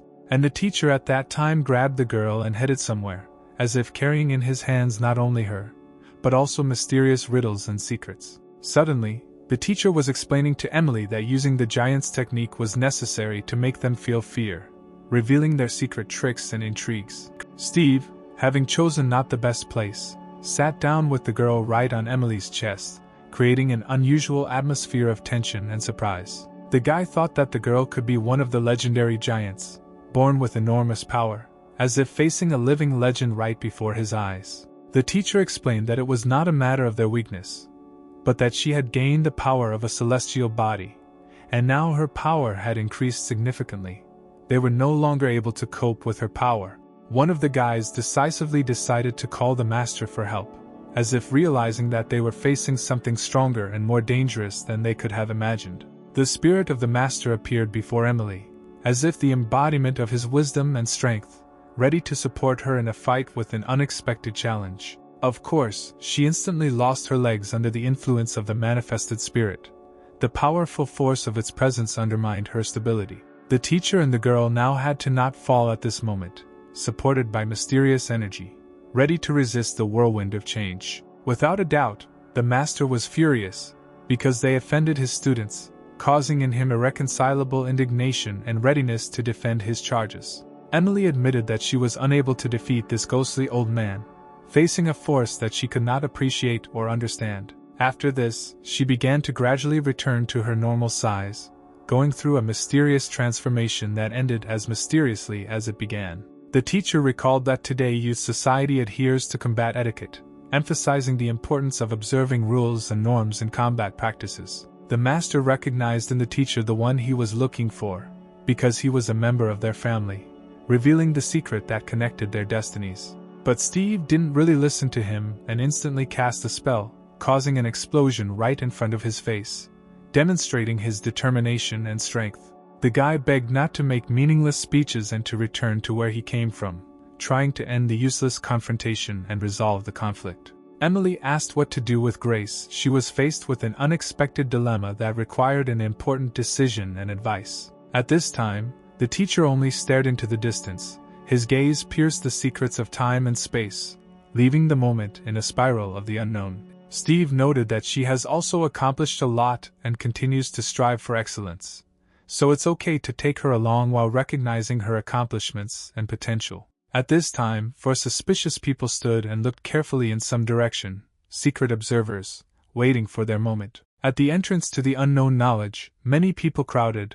They were eager to penetrate the secret territories of wisdom and knowledge. One of the guys asked if this was the place, as if they were standing on the threshold of a true discovery, ready to look into the depths of the unknown. In the form of a man, that same ghostly master answered him that he was absolutely right, confirming the accuracy of their assumptions before entering the mysterious knowledge. He reported that a sign belonging to his student pointed to this place, revealing the secret hidden behind the symbolism and guiding magic.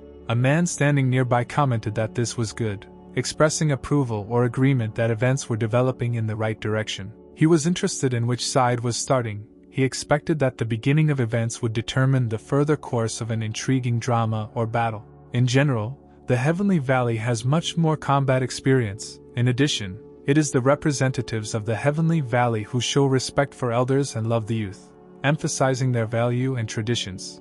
The black-haired boy noted that now is the time to test the youth, given that the opponents are not familiar with their techniques, and the chances of success become higher, raising morale and motivation. The two boys asked the elder if he had any thoughts regarding this artifact, opening up a dialogue about the mysterious object and its possible significance. At this time, the teacher was rushing somewhere very quickly, rushing forward to carry out an important assignment, or take part in a decisive event. And in just a split second he was practically in front of a crowd of people, rapidly approaching events that required his intervention. He suddenly began shouting for them to pay attention to himself, urging them to turn their gaze to what he considered important or significant. He was furious because they were doing it right here. Emily resolutely intervened, trying to prevent possible troubles, so that he would not lose his temper and bring unnecessary storms into their peace. When she started to lead him in a direction, his face showed displeasure, as if he didn't agree with the current direction she was pointing him. She expressed surprise. The teacher seemed to have lost his mind, not noticing how the big men had gathered together, forming an inconspicuous crowd. Emily was aware of his strength, but despite this, she couldn't help but wonder if he could really handle such an impressive number of enemies, since the task seemed enormous. Emily sternly instructed him, "Don't risk going overboard if you can't defeat them. It's important to think about how to solve this problem now." At that moment, Emily noticed that some kind of whistling sound was tense around her, as if a harbinger of something unusual. It was at this time that Grace rushed towards them, creating a whirlwind of events around her, and ending the tense moment with a whistle in an unexpected turn. This appearance was truly spectacular, a moment out of a movie, causing hearts to skip a beat and attention to focus on the mysterious appearance of Grace. He noted with joy that his little sister had finally appeared, bringing a fresh perspective and positive excitement to their proceedings. There was a noticeable lack of joy in her mood. It was clear from her appearance that she was furious, and was ready to tear to pieces anyone who stood in her way. Emily resolutely started running, because she warned that it was time to hurry up and resolve all issues right here and now, at this moment. The teacher could not understand why she got involved in this, because these were personal affairs of each of them, which did not require his intervention. The girls said that they too were approached for revenge, creating a general feeling of vague threat and unrest in their society. Steve couldn't understand how it was that she didn't realize her own strengths and capabilities. At this time, students who came from him approached them, introducing even more mystery and misunderstanding into the atmosphere.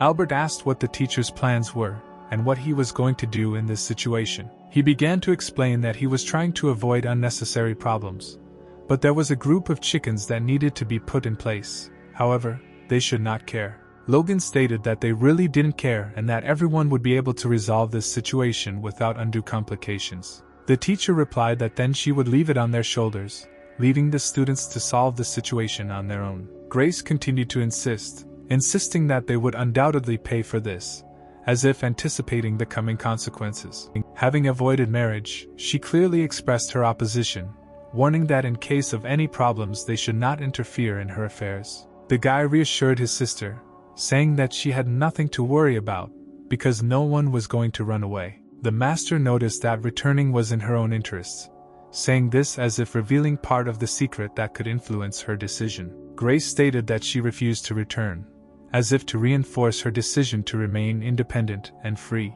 At this time, people around were all discussing this situation, creating a storm of gossip and opinions in the air. The guy was clearly annoyed by this, because there was noisy conversations around him, causing his indignation. There was a heated conversation all around, but the conversations concerned only Steve, creating the feeling that the whole world depended on his deeds and actions. Memories of a tragic loss surfaced in his mind. His teacher, brother and sister had all died due to the Huan technique, leaving an irreparable void. He was in cahoots with his uncle, he knew the whole truth, and together they kept secrets related to the past of the teacher and family. You really found yourself in the middle of a cruel technique. The guy fixed his gaze on her, asking if she swears that she will not return. Concern and hope for her honest promise were visible in his eyes. He declared that she belonged entirely to Steve, body and soul, confirming his commitment and acceptance of her choice. After speaking, she clenched her sword even tighter, as if preparing for an inevitable test. The guy announced that the moment had come when it was time for her to return to him, as if emphasizing the inevitability of this decision. The girl replied that in this case, let them return on their own, expressing their independence and determination to maintain freedom of choice. Then he was ready for battle, impressive with his determination and willingness to defend his beliefs. At this time, people noticed something in the sky. An unknown object attracted their attention and created a mystery in the air. Grace noted that this was the result of what he taught her, expressing recognition of the ability to apply the acquired knowledge in a real situation. At this time, the sword was practically in front of the guy's eyes, creating tension and anticipating a possible collision. This applies to that technique, to what he taught her. Now she will return, but to him. The way this technique looked was truly mesmerizing, as if it embodied something mystical and attractive. What amazed everyone around her was that she was regenerating her arm.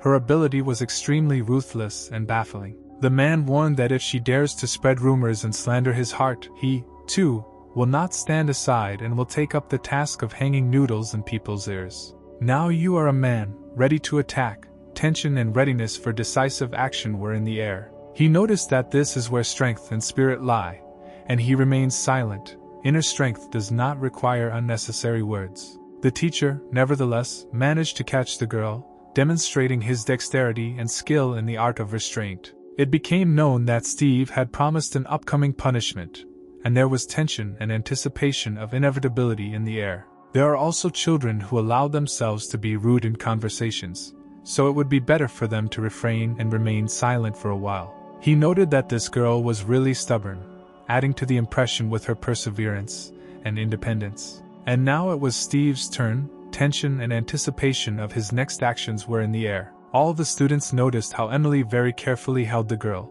demonstrating not only strength, but also control over the situation. Logan asked if the teacher said that they were free, because yesterday he hurried somewhere, as if hinting at possible changes in the situation. Emily said that they would see each other later, because the teacher ordered them to go to the room, anticipating a possible return in the future. It seemed useless, because it was simply necessary to deal with it, paying attention to the unnecessary complexity of the situation. Then, right at the entrance, a powerful explosion was heard, revealing a new chapter of unexpected events. The teacher could not understand whether to consider her crazy, because who could order her to destroy the entrance, expressing her bewilderment and surprise. There was tension in his gaze as he asked if she realized how expensive it would be to rebuild it all. Emily gave him a questioning look, asking if he had told her about harnessing the power of the thunderstorm, even though she couldn't quite control it yet. But suddenly Emily's gaze suddenly went somewhere into the distance, hiding an unknown secret that she would slowly reveal in her inner world. She asked the teacher to shut up and turn around, her decisive tone emphasizing that at that moment she had seized the initiative. Steve is confused, unable to understand why the girl was so angry, and he tries helplessly to uncover the reasons for her agitation. Turning around, a strange, vague form appeared in front of him, a mysterious creature from another dimension, giving him strange feelings. Seeing what was happening, Emily expressed her delight at what she saw. Her eyes sparkled with joy. She discovered a piece of magic in the gray everyday life. She asked the teacher if he had talked about the need to destroy someone, and her question was so tense that a noticeable amount of anxiety remained in the air. Realizing that she needed to calm down and think about the situation, she remembered the words of her teacher, urging her to trust him, because he was never wrong. It should be possible this time too. The ordinary talisman of concentration of spirit seems to have amazing power, capable of uniting the spiritual energy of each person and calling into life a giant dragon, symbolizing the unification of the forces of great unity. The man emphasized that it is important for young people to maintain modesty, just like boys, emphasizing the need for respect and tolerance in society. His gaze reflected agreement with Master Gon's spoken words. In their wisdom there was an understanding that penetrated into the very depths of his consciousness. Suddenly it dawned on them. They realized that things were extremely bad with the dragon, and fear covered them like a shadow, overshadowing the initial feeling of carelessness. The teacher could not believe that modern youth are so mediocre, noting that their spiritual elements no longer have the same strength as they once did. The students felt joy that their words were not ignored, and they felt the importance of the teacher hearing their voice. A few seconds later, a powerful explosion erupted, nature itself embodying a dramatic turn of events in bright light and thunder. Steve, as if nothing had happened, calmly landed, as if in his world explosions were an ordinary occurrence that did not deserve special attention. Afterwards, he asked if they understood everything, wanting to make sure that everyone understood the events that had occurred. Emily was shocked that he was right inside the dragon's belly. Reality turned upside down, and she was forced to realize something absurd. Logan thought that the spirit concentration talisman is able to collect the energy of people, but the enemy has weak points. Finding a gap and placing a bomb there can easily finish off the dragon. All the students felt joy that everything had passed, as if a weight had been lifted from their shoulders, and they could enjoy a moment of peace. The healthy man thought that this child talked too much, as if words could be an unnecessary burden in a world full of power and silence. The guy announced that the main course had not yet been served, and they had not lost, hinting that something important lay ahead, and they had a chance to change the course of events. The master looked as if he was created solely to manage this entire situation. His mastery of the situation was inherent in his essence. At this time, Steve cheerfully imitated the master, putting a dose of mockery into every movement, creating a comic atmosphere in a serious environment. He then said that learning continues and nothing stops. All the students were really delighted with the teacher and said that he was the cutest. Amelia realized that she really didn't need to learn anything, because this Steve, and her sister, and her brothers, they were everything to her. The teacher could not understand what kind of performance the students gave him. At this time, the master prepared to fight Steve in order to show him who is stronger here. But But he just laughed because he is familiar with this technique. He knows what he is going to do. Then some kind of dome appeared around Steve. Apparently this was the same technique. The teacher asked why the youth were so tense. By the way, he still didn't understand who he was, so he just called him 5 golden flowers. Then Steve noticed burning stones flying at him. He had to do something. The teacher asked the master not to hide and come out. He said that if he didn't come out, his stone football would hurt him. He presented himself as an extremely understanding person, as if emphasizing his willingness to empathize and understand others. It actually worked, and Steve was able to strike the master, finding a vulnerability in his defense. It also, moreover, amazed his subordinates, further emphasizing his skill and superiority in battle. After this, the dome immediately began to collapse, a response to the strength and skill displayed by Steve. Now the guy realized that he no longer had anything to be proud of, expressing his understanding of his defeat and failure. Realizing that the man was generous, he decided not to kill him, showing leniency and mercy. But he needs to search his soul to find out if he will last to the end. It all depends on his luck. The guy screamed with all his might to help the master, as if fear and anxiety had taken over him, and he was looking for protection. At this time, the teacher's gaze became cold-blooded and murderous, a harbinger of danger and inevitability. The people around could not understand why the sky suddenly darkened. A feeling of bewilderment and anxiety overwhelmed them. Emily reported that she could smell rot in the air, warning of something sinister and dark. Then Steve realized that he had gone outside on his own, remembering the moment of his decision. Now he didn't have to look everywhere for someone who practiced the killing technique. Relief let him go. A short old man with a face dotted with wrinkles, which reflected a rich history, descended to the people. His eyes emitted a bright radiance, like soft moonlight, and grace was noticeable in his every movement, as if he were the guardian of ancient secrets that carried the breath of nature. He called them his reckless children and asked who dared to look at the elder, demanding an answer for their insolence. The man then decided to use the spiritual chain, turning to higher powers for support and wisdom. In addition, the guy managed to say that the elder is the most powerful, emphasizing the outstanding strength and authority of the elder. He was sure that Steve's soul would disintegrate instantly, anticipating the inevitable impact of the spiritual chain. But the teacher laughed at that time, because he thought they were very funny, as if mocking their fears and insecurities. So, in addition, the teacher asked to look at these wretched chains. He could not understand who they decided to look down on, expressing contempt for their arrogance. The man said that since he longed for death so much, he would fulfill his wishes by accepting the challenge and preparing for the decisive moment. Then the same cauldron from then appeared in the challenge tower, recreating the memories of the previous challenge. The teacher admitted that this irritated him terribly. He could not understand why he was so obsessed with this game with chains, as if he was perplexed about the motivation of his opponent. A moment later, dead souls appeared, signaling the onset of a mysterious and enigmatic moment. The teacher said that they were unlucky to go after the elder and encounter him again, foreseeing the negative consequences of their action. As the elder tried to say something, a blow landed right on his nose, interrupting his attempt to speak. But Steve didn't want to stop there and struck again, expressing his determination and inflexibility. Then, with a blow to the jaw, Steve threw the man high into the air, demonstrating his strength and skill in combat. It is not clear for what reason, but the man thought it was magnificent and called the guy amazing, recognizing his skill in martial arts. He said that his cultivation degree allowed him to resist the snake tripod, calling Steve a true talent, expressing recognition of his unique skills. It is not clear for what reason, the man suddenly disappeared,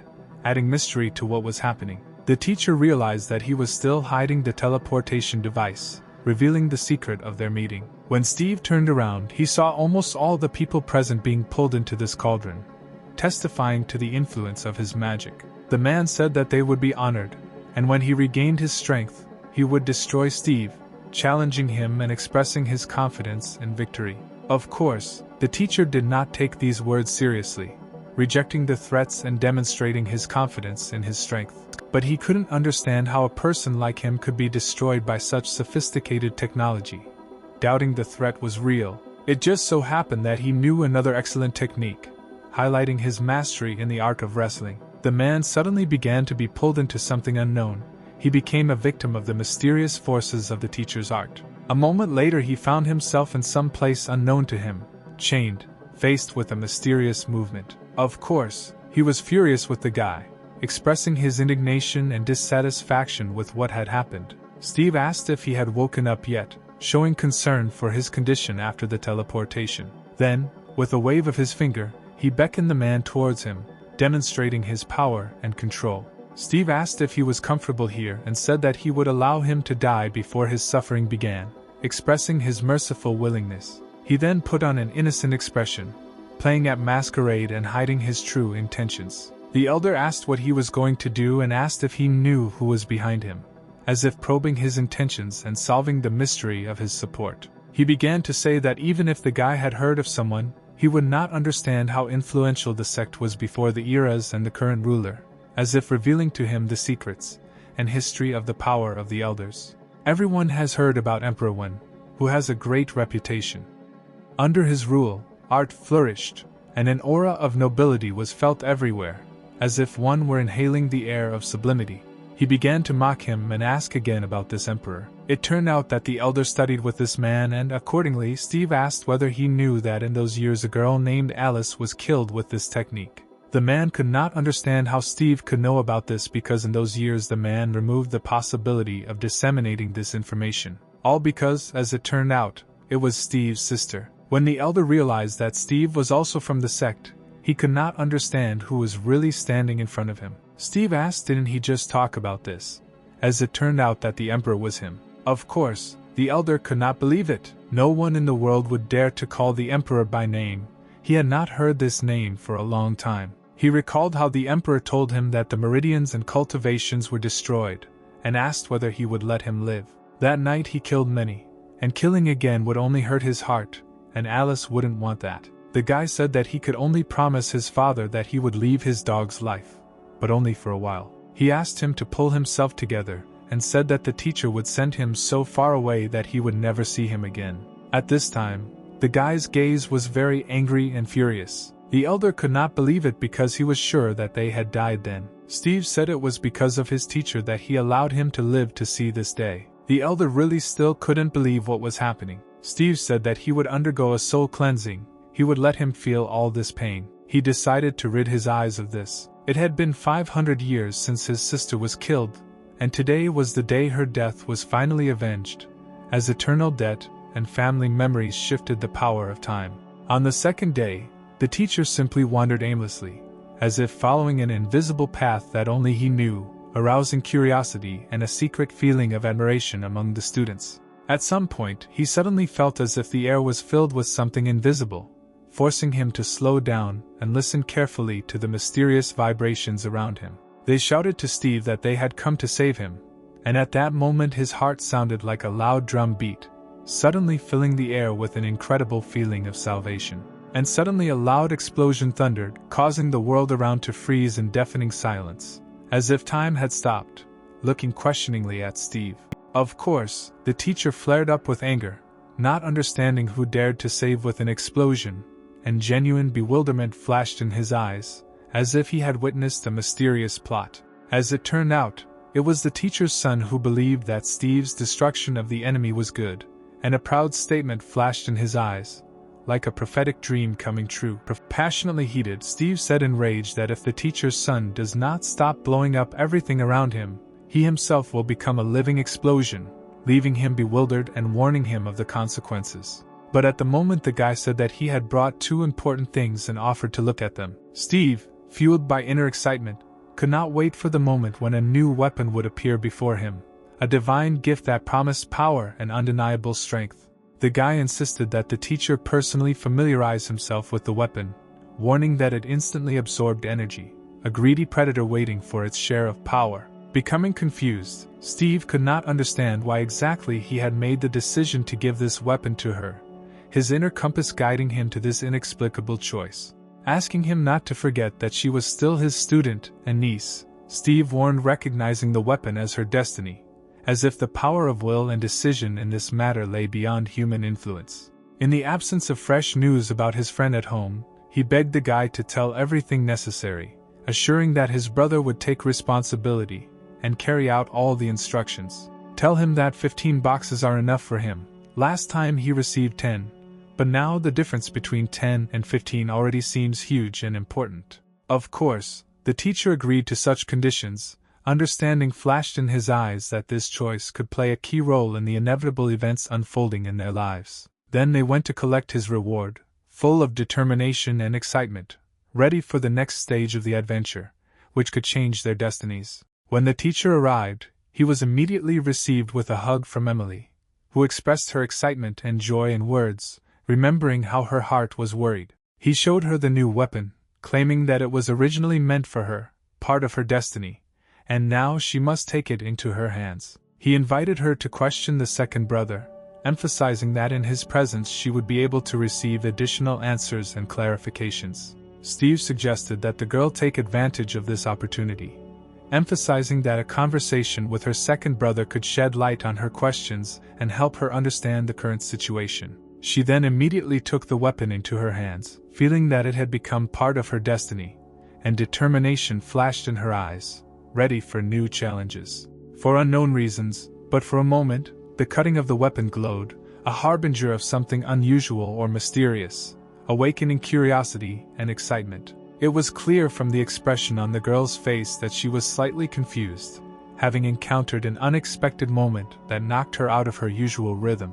And then, in a sudden escalation, she almost shot her teacher, her expression fluctuating between surprise and determination, leaving everything in tense silence. Steve reminded her that shooting her teacher was unacceptable, as it would take away the blessing of a teacher remaining unperturbed in the face of an unexpected test. Emily was not offended by the teacher's reaction.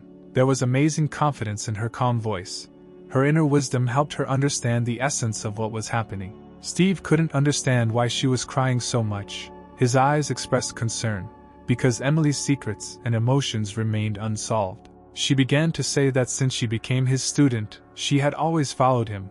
His influence had taken over her life, and now the internal conflict had touched her to the core. But he never explains anything, and yesterday, as usual, he disappeared, leaving her in bewilderment without saying a word. Steve realized that he was wrong and immediately looked down, realizing his mistake and feeling sorry for the girl. The teacher asked the remaining 5 students why they did not ask where he was, wanting to understand why his disappearance went unnoticed. The teacher admitted that he was wrong and promised to tell everything in advance next time, demonstrating his readiness for a more open and understanding interaction. In addition, he emphasized that he always keeps his promises, instilling confidence in his reliability and dedication to his word. The guy congratulated, because his student had finally received her divine weapon. This weapon has 2 features. The first is that the weapon can only shoot arrows with concentrated spiritual energy. The guy then elegantly jumped off those boxes, demonstrating ease and grace, his every move carefully choreographed. He politely asked the girl for the weapon, knowing that he had something special in front of him, and ready to respect the mystical power embodied in this weapon. In this position, he will shoot her gifts with concentrated spiritual energy, but their power is several times greater than ordinary projectiles. Simply put, this is the highest level of destruction, where every shot carries immeasurable power, ready to reforge the course of events in its favor. Of course, after these words, a powerful explosion was heard, embodying all the destructive power of the new, divine weapon. Christian couldn't understand why he was standing in front of Uncle Ben. Because he was the second brother, the feeling of misunderstanding and absurdity prevented clarity in his thoughts. The second brother asked the seventh if he wanted to fight, the challenge throwing an electric tension of anticipation into the air. This entire conversation took place in the toilet, creating an atmosphere of unpredictability and mystery, ordinary places becoming an arena for unusual events. For unknown reasons, someone apparently became interested in knowing the size of their brother's genitals, creating a moment of strange curiosity in this unexpected and unlikely place. Christian mockingly asked Emily if they were like this and then showed his finger, introducing a moment of strange humor and discomfort into the atmosphere of the toilet conversation. Of course, both guys became embarrassed and angry after this exit, creating sudden tension and resentment in the toilet. The power of divine weapons varies depending on the owner. It could even be used to attack Steve, but so far the girl had not thought about it, remaining unaware of the potential power hidden in her hands. Then he finally gave Emily her weapon, realizing that she was ready to take responsibility and control the power of this divine projectile. He said that he had nothing more to tell, but clarified that there was one more matter that he would like to discuss with her teachers, instilling mystery in the air. At this moment, Emily experienced inner joy, the excitement of releasing her divine weapon mixed with a feeling of relief and readiness for new challenges. But forgiveness, so to speak, did not come easily to her. An invisible barrier maintained internal misunderstanding and anxious tension. The teacher asked what about the second thing the guy was talking about, feeling that there was another important issue to be addressed in their conversation. And then he began to open some kind of case. The next mysterious element melted inside it, ready to reveal new secrets. There lay a magical stone called the Lake of Heavenly Ice, sparkling in its incredible beauty, a piece of magic hidden inside a hidden case. It was sent by people from the Blue Feather Palace. When it was repaired, they discovered that it was created by forces from outside, a mysterious gift that came to life in the hands of a student. The teacher understood everything and said that they needed to go to the heavenly domain as soon as possible, anticipating new adventures and secrets unfolding before their eyes. His gaze was filled with determination and purposefulness. In every movement and decision of the student there was a readiness to meet the unknown and test his strength. Now the guy has finished everything and must return to continue restoring the transformation of the soul. His mission was connected with important and mysterious processes of change. Steve asked if he had really made this magic broom, his voice filled with a mixture of surprise and bewilderment at the extraordinary work. In the end, Steve only had time to tell the guy to let him know if something happened, anticipating uncertain events in their future. He, in turn, called him a talker and did not deny anything, taking into account the characterization with humor and without hostility. Emily arrived at the training ground and looked for the teacher, her eyes scanning the surroundings in search of a familiar silhouette. He told Emily that she could ask the teacher to move the training to a larger location, supporting the idea of improving the training conditions. Steve said that they were about to leave on a plane. His voice conveyed confidence and readiness for the new stage of the adventure. He said that others did not need notice, since they had long been accustomed to such changes, and his voice carried confidence in the experience and independence of other participants. But regarding the plane, he asked to look up, hinting at something exciting that awaited them in the airspace. To Emily's surprise, she saw in front of her some very huge chickens, mysterious creatures in the air that brought unpredictability into the plans. Of course, she was shocked. The sight of the unusual sight paralyzed her thoughts for a moment. As it turns out, the chicken the teacher will be riding on was named Barbie, and the other was King Kong, giving these names an unexpected and humorous context. The girl could not believe that these names were really serious. In addition, there seemed to be no system to protect herself, not even a seatbelt, creating a feeling of extraordinary defenselessness. Now they have already taken off into the air.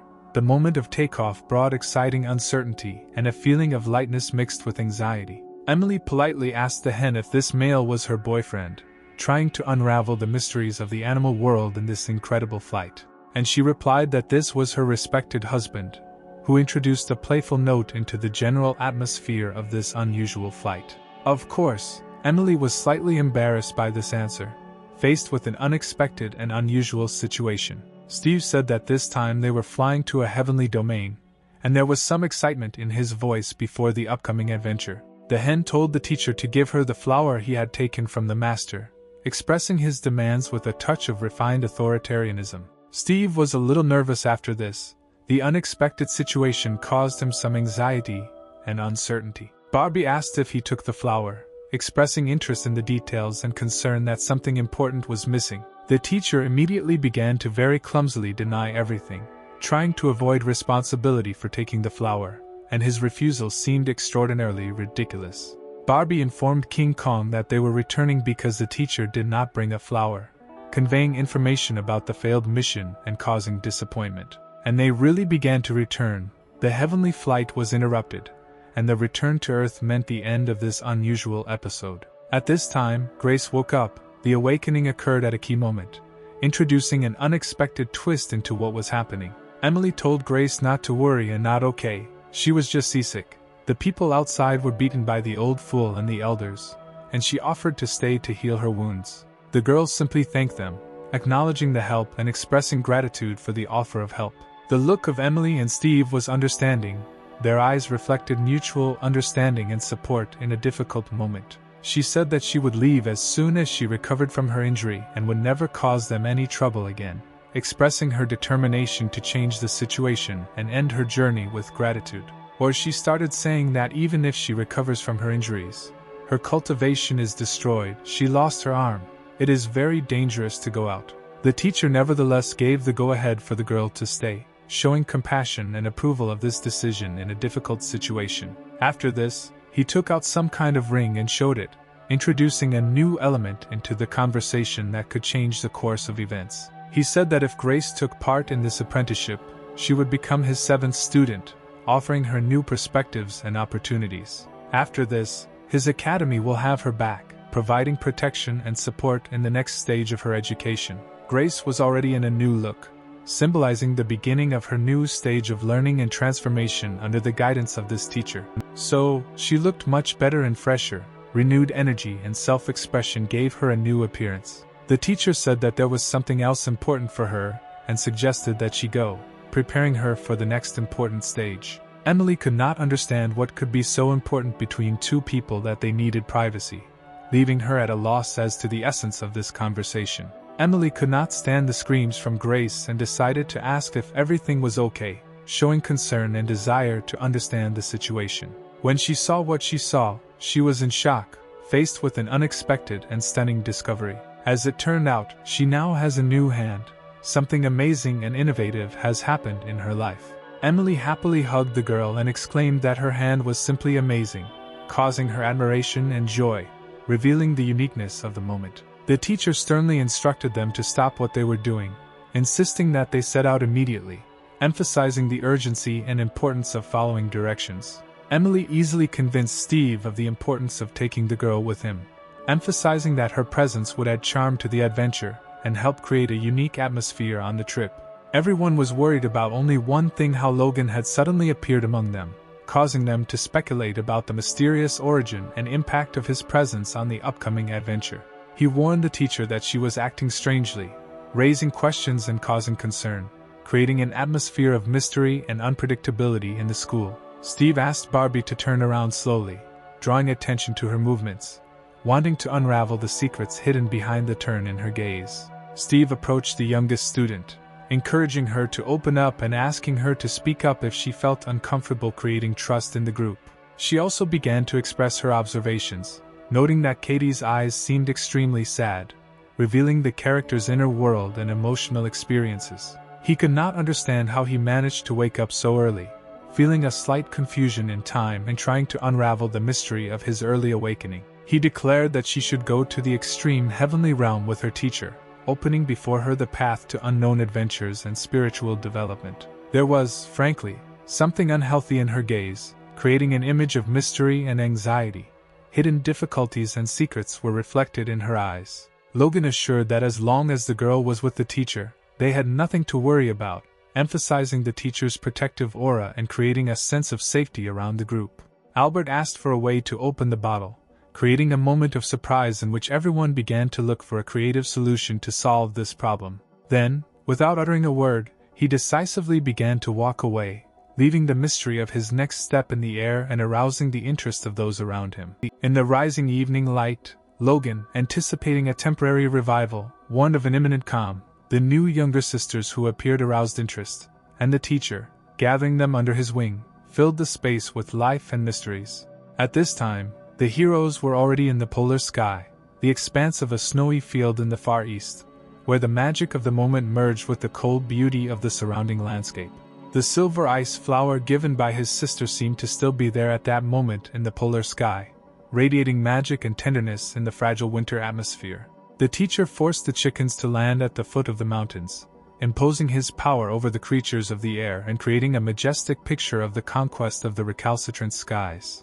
At this time, 3 mysterious travelers carefully searched the area. Their silhouettes melted into the shadows, adding mystery to this amazing corner of nature. Their captain, named Deborah, said that he swore to the palace master to return the silver ice flower as soon as possible, creating an intriguing atmosphere for the upcoming task. They were all furious, because this barren snow-capped mountain, inhabited by ghosts in recent days, shrouded them in anger and mystery, creating an atmosphere of unknown dangers. One of the subordinates warned the captain to look ahead, highlighting the unexpected turn of events and forcing everyone to focus on the uncharted horizon. Then the guide pointed his finger, showing the direction where to look, unraveling the mystery of the upcoming test and emphasizing the importance of general attention to the chosen path. Of course, Deborah could not comprehend the meaning of his words, creating a moment of misunderstanding and adding mystery to the setting of an unpredictable adventure. He singled out a snowy girl in the distance. Her contours merged with the surrounding whiteness, arousing interest and questions about who she was and how she ended up here. Everything turned out to be not as it seemed. It was not a snow girl, but just Emily, who was in style, blending with the surrounding landscape and adding mystery to their adventure. He said that she was not cowardly, but rather brazen, revealing the two-sidedness of Emily's character, which combined courage and self-confidence. She explained that she was too young to die, revealing her philosophy and attitude towards life, adding a touch of courage and fearlessness to the discussion. Finally, she just asked him to keep his word, completing his rationale with the hope of honesty and responsibility, creating incredible tension in the air. At this time, Steve stopped the dagger right in front of him, the moment frozen in tense anticipation, raising questions about what awaits them ahead. The teacher noted that Emily responded well, emphasizing her ability to cope with unexpected situations and gain approval from the teacher. The captain prepared to rescue the man and asked her subordinates to stop the snow girl, creating a tense moment of separation of forces and goals in their unusual adventure. Within seconds, Emily realized that they thought she was a weak girl, suddenly entering a situation where her strength and resolve were questioned. However, in the captain's understanding, she managed to save Steve, pulling him out of a precarious situation and emphasizing her devotion and leadership qualities. She noticed that this man lacked spiritual strength, and it was not surprising that the snow girl appeared in the city, emphasizing the connection of events and reflecting the vulnerability of the heroes. She assured him not to be afraid, because their palace of justice would provide protection, instilling confidence that justice would prevail in their adventure. The teacher was delighted that this beautiful woman expressed a desire to protect him, bringing an element of protection and support to their adventure together. During this time, the entire group truly perceived Emily as a snow girl, creating a comical and unexpected dynamic in their interactions. The captain warned the snow girl not to dare harm anyone in the presence of their judge, establishing rules of conduct and emphasizing her role in maintaining order. The red-haired girl asked how they could eat people with such a cute face, adding a humorous edge to their conversation and creating an unexpected twist in the discussion. Emily felt that the teacher should dream again, reviving memories and inspiring new experiences, bringing an element of mysticism and inner knowledge to their adventure. The captain asked her subordinates to protect the teacher while she dealt with the situation herself, creating an image of unity and mutual support in the group. And only after these words did Steve regain consciousness, returning to reality after a moment of bewilderment. The captain's words were an awakening for him. He immediately began to explain that Emily was not a snow girl, he did not need the captain's help, and they were just playing, clarifying the situation and bringing clarity to the confusion. Deborah still couldn't understand what they were doing in the snowy mountains, expressing her bewilderment and adding an element of mystery to their mystical adventure. Steve explained that they were searching for a secret kingdom, revealing the purpose of their journey and emphasizing the mystery and importance of their mission. After the captain tried to apologize to Emily, she refused to accept her apology, creating a tense moment in the relationship and highlighting the difficulty of mutual understanding. Deborah shared that as a test crew captain she needed to take responsibility for her mistakes, calling for honesty and self-reflection in leadership. Emily couldn't understand why this girl was so stubborn because she kept saying that everything was fine, creating confusion in communication and causing misunderstandings. Deborah told Emily to let her handle it, expressing her willingness to overcome difficulties and encouraging cooperation in solving problems that arose. Emily reiterated that this should not be done, emphasizing her persistence and warning against actions that could lead to negative consequences. Deborah once again repeated her apology, expressing sincerity and desire to correct the situation, creating an atmosphere of mutual understanding and forgiveness.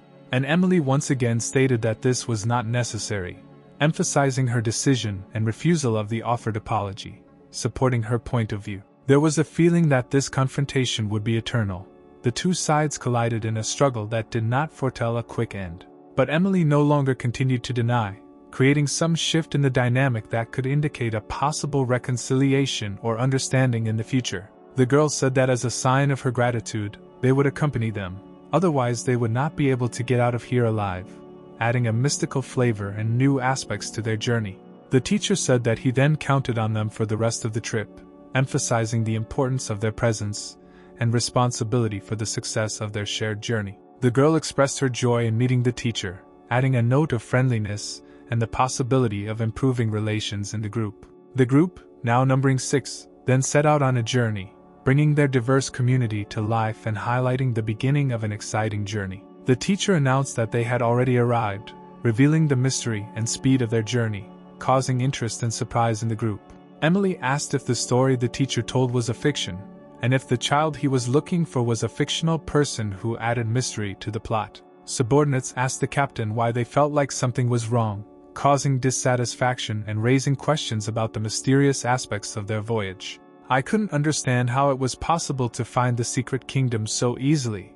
It only took 15 minutes, causing surprise and questions about the real nature of this place. And then the captain herself realized that something was wrong, internal doubts popping up and emphasizing the mystery of what was happening. She decided that if so, she would not give it to them, expressing determination and willingness to maintain control of the situation, creating tension in the group.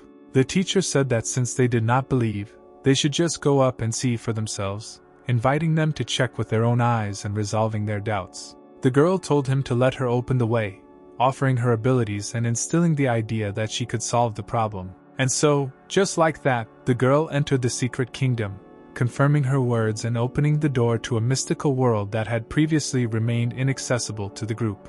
She was ready to face the obstacles within, expressing determination and fortitude that gave her confidence in the difficult journey. Her movements were very flexible and professional, inspiring respect for her skills and giving the impression that she knew what she was doing in this mysterious world. She couldn't understand how they dared to stand in her way, expressing surprise and bewilderment at the resistance she encountered. After a few minutes, she said it was okay to come in, allowing the group to join her in the secret realm and continue exploring. But the teacher told everyone to wait, adding an element of intrigue and raising questions about what else might be in this mysterious place. Now that the girl has lost her cultivation, she has unconscious energy in her hands, and it is safe to be in this circle, which was in accordance with the teacher's plan just outlined. As long as they remain within the circle, no one can harm them, providing temporary shelter and emphasizing its protective properties. Then the teacher simply left the girls on their own, giving them freedom and creating a moment of mysterious anticipation. Deborah warned them to be careful, instilling vigilance and emphasizing the need for careful behavior in a new environment. In her opinion, this place is a little strange, causing some anxiety and emphasizing the unpredictability of the environment. And she was completely right. In front of them they saw incomprehensible symbols and hieroglyphs, adding mystery and raising questions about the meaning of these signs. In this kingdom, all the people are from the Arctic Palace, delving into the mysterious nature of this new world and creating interesting perspectives for the heroes. The teacher asked the girl to watch her tongue, because he is not a prisoner in their court, reminding her of respect for the rules of this mysterious kingdom and emphasizing its features. The girl's intuition tells her that this is definitely connected to him, creating foreboding and revealing new secrets in their adventure. He said that they should not even think about breaking ranks, immediately take the spatial teleportation scroll and leave, expressing severity and seriousness in their instructions. After all, every family has such a scroll, implying that it is a common practice and creating interest in the unique features of this Arctic kingdom. Emily couldn't understand what the guy was talking about, and how it was to break into a private house. Isn't this his academy? His old friend also lives there. Now an underground palace appeared before them, providing a new and surprising place to explore and adding to the mystery of the story. The captain asked what their final destination was beyond that door, raising an important question about the purpose of their journey and directing attention to future events. The teacher said that she was absolutely right, confirming the captain's wisdom and emphasizing his agreement with her view of the situation. He asked to imagine his family's very handsome gatekeepers engraved on the door, adding detail to the description and creating an interesting visual image. He said he would wake them up and draw a dragon, adding lightness and humor to the atmosphere and creating anticipation for something amazing. But they were no longer in the secret realm, ending the episode and perhaps setting the stage for more adventures beyond. She asked if the guardian beast left the secret kingdom, would it be able to survive? Expressing concern for the safety of this creature and causing discussion of its future fate. After they finished their business, check it out, he would like to see which eyeless one dared to break into his houses and kill his beast guardian, expressing obvious displeasure and willingness to protect his creatures. During this time, Deborah broke down the door, creating tension and adding an element of drama to the plot. The teacher said that you just need to push her away, and that's all, conveying practical advice and adding an element of struggle for passage inside. Inside, they saw a truly silver ice flower, emphasizing the importance and significance of this object in their adventure. Yes, they saw what the teacher was doing and became furious, expressing disappointment or dissatisfaction with the truth revealed to them. In the literal sense of the word, he licked this piece of paper, causing disgust and surprise in those who saw it. He said that after so many years it turns out that this flower smells like a peach, adding an unexpected discovery and emphasizing the variability of the perception of objects. He asked if they were looking for him too, raising questions about how involved the heroes were in the mysterious incident. Deborah said that this was what was left of the Arctic Palace, and asked for it, conveying the importance and significance of this item in their adventure. Steve asked if they were sent to find the silver ice flower, raising the question of the purpose for which they came to this place. He said that he did not need to fuss with the search, they themselves found the flower for him, expressing confidence and satisfaction with the results of their efforts. Since the girl now has no arguments, she began to fight, demonstrating determination and readiness to defend her point of view. The teacher said that the little girl is playing, betting on his things, so that he loses anyway, expressing irony and bewilderment at the situation. He said that if she could catch him off guard, then the flower was hers, adding an element of intrigue and competition to the dialogue. The first attempt was unsuccessful, creating tension and opportunity for later plot twists. The second was similar to the first, enhancing the sense of challenge and emphasizing the difficulty of the situation for the girl. The girl has one last chance, adding intrigue and hope that events will develop in their favor. And the third time, he completely stopped her sword with 2 fingers, demonstrating his skill and superiority in this duel. Of course, the girl could not believe what was happening, expressing surprise and possibly a feeling of relief or disappointment. They immediately ran up to the master and started asking if she was okay, showing care and concern for the girl's well-being after the unusual event. The teacher said that he wanted to take the student with him and visit the organization with him, but this was of no use, emphasizing the uselessness and meaninglessness of the actions taken. The girl, to be honest, was surprised by the guy's actions, expressing her bewilderment and perhaps disappointment in his behavior. She told them not to stay here for long, but to find another silver ice flower and quickly return to the palace, expressing concern and desire to keep the group safe.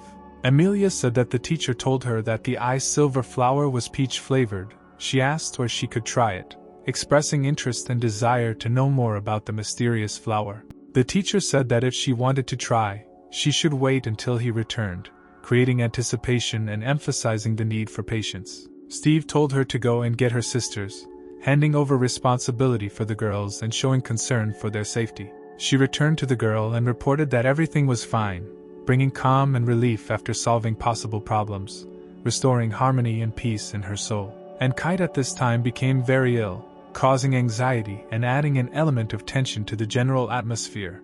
Dark shadows began to envelop her condition. She asked why he didn't want to warn his sister Mentor, couldn't she be here, expressing concern and requesting justification for his decision, looking for logic in the choice and expressing her concern for her well-being. The teacher said that they would then fly to a place where there were many young girls, raising the question of their next destination and preparing them for new adventures, hinting at future interesting events and creating a sense of anticipation in them. They did not fly to the Northern Ice Palace, creating intrigue and mystery around the change in plans and direction of their journey, revealing new facets and secrets of their adventure path. The teacher said that he wanted to show them the beautiful scenery of the snow field, revealing his intentions and desire to share the beauty of the surrounding nature, inviting them to enjoy the majestic view and strengthening the connection with nature. Emily was surprised that there weren't many girls here like the teacher had said, expressing her bewilderment and possible disappointment as she explored the discrepancy between expectations and reality around her. Steve knocked on the door and said it was him, returning and drawing attention to his presence, adding excitement and intrigue to the situation. Then a girl immediately came out to him, sparking interest and questions about who she was and how she was connected to what was happening, adding mystery and surprise to the current scenario. As it turned out, she was not alone, but also with equally charming girls, creating a mystery around their appearance and role in history. It turned out that these were the teacher's next sisters, revealing new characters and deepening the connections between the characters. The girl said, "Let the guy put her on stage with the black dragon, otherwise she will not lag behind," expressing her persistence and desire to take part in something interesting. And at this time, somewhere it is not clear where, but Emily was lying in the red color of the water, creating a mystery and raising questions about her current position and surroundings. The girl still couldn't get off the teacher, creating a comical scene and causing a smile among those around her. Another girl approached Grace and Emily, expanding their circle of acquaintances and introducing a new element into the narrative. One of the sisters asked her brother to play in the palace, introducing a new twist and possible plot developments into the story. Then they all went inside together, creating a sense of community and filling the stage with new characters. After this, Grace felt her body tremble, adding an element of intrigue and preparing her for new events. As it turned out, they went to some kind of spa, deepening the description of the environment and providing a new background for further events. After that, they completely forgot about all the problems, creating an atmosphere of peace and relaxation in the story. The girls said that after the bath, the sister would take them out to eat, adding detail to the characters' plans and filling the scene with life. Of course, after a few minutes they were all sitting at the table, creating an atmosphere of lunch and friendly conversation. They could eat whatever they wanted, but they did it slowly, carefully so as not to choke, savoring each bite as a special moment of abundance. Under the sheltering skies of dreams, Emily and Grace went to sleep, immersed in the sweet embrace of dreams after a busy day of events. The teacher's words conveyed a desire to ask for help, but the boundaries of his feelings were insurmountable, despite the expansion of his consciousness, which did not sense the girl's presence. The girl revealed that the master had been in solitude for several years, immersed in a world of self-knowledge and wisdom, inaccessible to prying eyes. It becomes unclear to Steve how this happens when faced with a puzzle where each piece of knowledge is an elusive puzzle. By handing over her position as palace master to her apprentice, she opened a new chapter, moving into the role of observer, where the successor's experience took off like a new round. Having poisoned the child, someone took advantage of this moment, and in order to save the child, she sacrificed her connection with reality, leaving the human world, becoming part of dark secrets and mystical circumstances. Doubts gripped her, and not wanting to take on official duties, she nevertheless agreed to take control of the palace master's train, finding a compromise in a world of responsibility and reluctance. For several years they had unresolved problems, but the master refused to see them, plunging into the darkness of ignorance. The teacher could try to connect what she said with some news he received, creating a bridge between her words and events in his world. Eager to truly help, Steve was eager to be a support for them, feeling an inner strength that could soften the burden of their troubles. After the information that the girl heard, she fell into shock, suddenly realizing that her world had been disturbed, and what remained of what was to come became a mystery. Steve noted that everything develops one by one, and it is difficult to be sure that someone will not want to give attention to the 21st degree, as if anticipating that attention may be turned in an unexpected direction. While hiding from her concerns about the Arctic Palace, she now admitted that the matter was becoming serious, realizing that events were taking an unexpected turn. If he decides to go, perhaps the master wants to meet, let him take the order of ice cold, and the guards will not dare to become an obstacle in his way. The teacher asked if it belonged to their palace lord, and why she was giving it to him, unraveling the mystery behind this unexpected choice. At this time, Emily entered some room, opening the door to a new chapter of events, where there was a mystery that needed to be solved. In front of her she discovered a coffin. Its shape seemed ominous and mysterious, personifying mysteries hidden in the past. And lo and behold, in that coffin lay the same Emily, the mysterious heroine who crossed the boundaries of reality and dreams. They were like two peas in a pod, inseparable and at the same time reflecting their uniqueness, twins created by the same world. A split second later, Emily, resting in the coffin, suddenly opened her eyes, bringing into the world a mysterious awakening from the darkness of ignorance. Some tentacles began to crawl out of the coffin, ancient shadows, awakening and striving for the light, causing the gaze to freeze in amazement. Emily could not understand what was happening here, facing a riddle shrouded in a veil of mystery that she had to reveal. Then these tentacles began to represent her in front of Emily lying in the coffin, performing an ancient ritual, intertwining destinies at the mercy of unknown forces. Fortunately for the girls, all this turned out to be just a dream, a mystical idea disappearing in the shadow of reality. The teacher said that he had just returned and heard her screams in her sleep.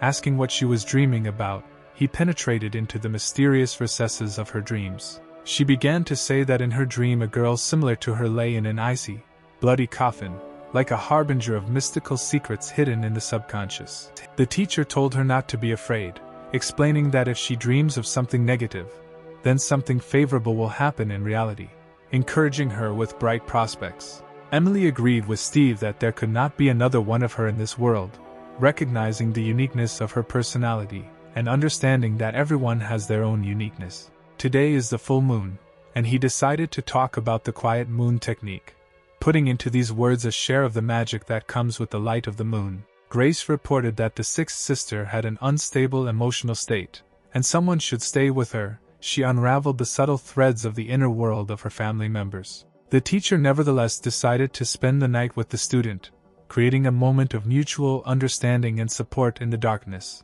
where their connection became closer.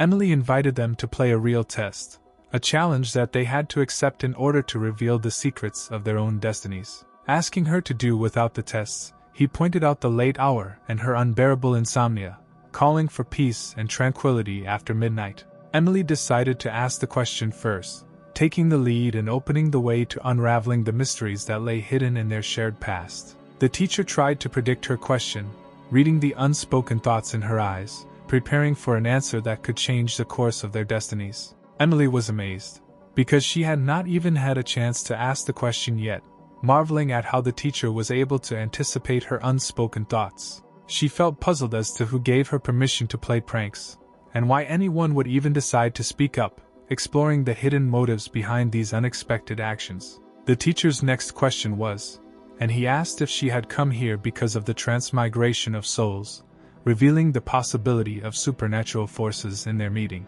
Emily decided to pop the question, asking the teacher if he had lied about being an emperor, testing the boundaries of fantasy and reality in their conversation. She dared to ask what world Emperor Wen was from, and he probably had many concubines, revealing the secrets of the past in which they were now interacting. Seeking the truth, Steve confirmed that Emperor Wen had many concubines, but truly loved only one, a complex symphony of feelings manifested in their world. After these words, Emily expressed her desire to sleep and thanked him for staying with her, feeling peace in the presence of the teacher. Since the girl is not an entity in the worlds of the soul, and there are no traces of her spirit in her body, why does she appear before him in a dream, leaving a riddle in the darkness of ignorance? The teacher decided that he needed to visit her tomb, trying to unravel the mystery of her presence in his dreams and penetrate the secrets of her disappearance. Steve began to enter another world, crossing the edges of reality and opening the way to mysterious aspects of his consciousness.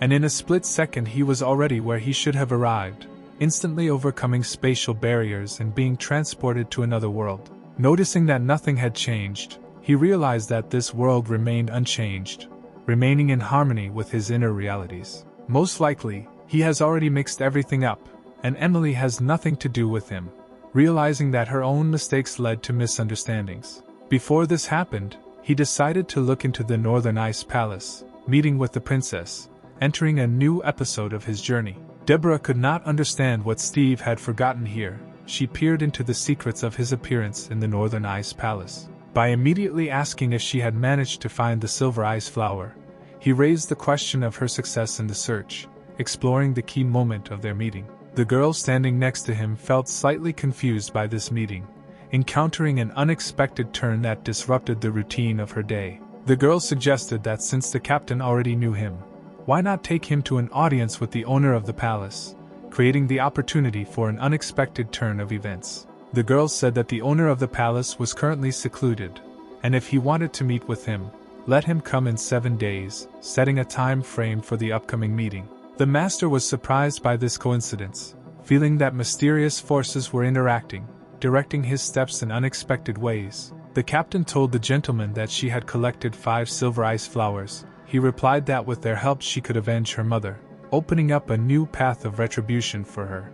The girl noted that this day had finally come, feeling the approach of the moment of long-awaited change and decisive action. The man announced that the dagger would be ready in 7 days and invited her to come pick it up, setting a date for the weapon's expected completion.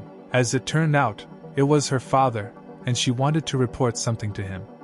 A few days ago, while searching for silver ice flowers, they encountered a couple of strange people. The man asked if she had conveyed to everyone that he would be in seclusion for 7 days and would not be able to meet with anyone, emphasizing the importance of this information and warning of restrictions. The captain had a bad feeling. A shadow of uncertainty overtook his soul, a harbinger of unexpected trials. The gentleman was informed that the guards had just reported that the 3 had left the palace.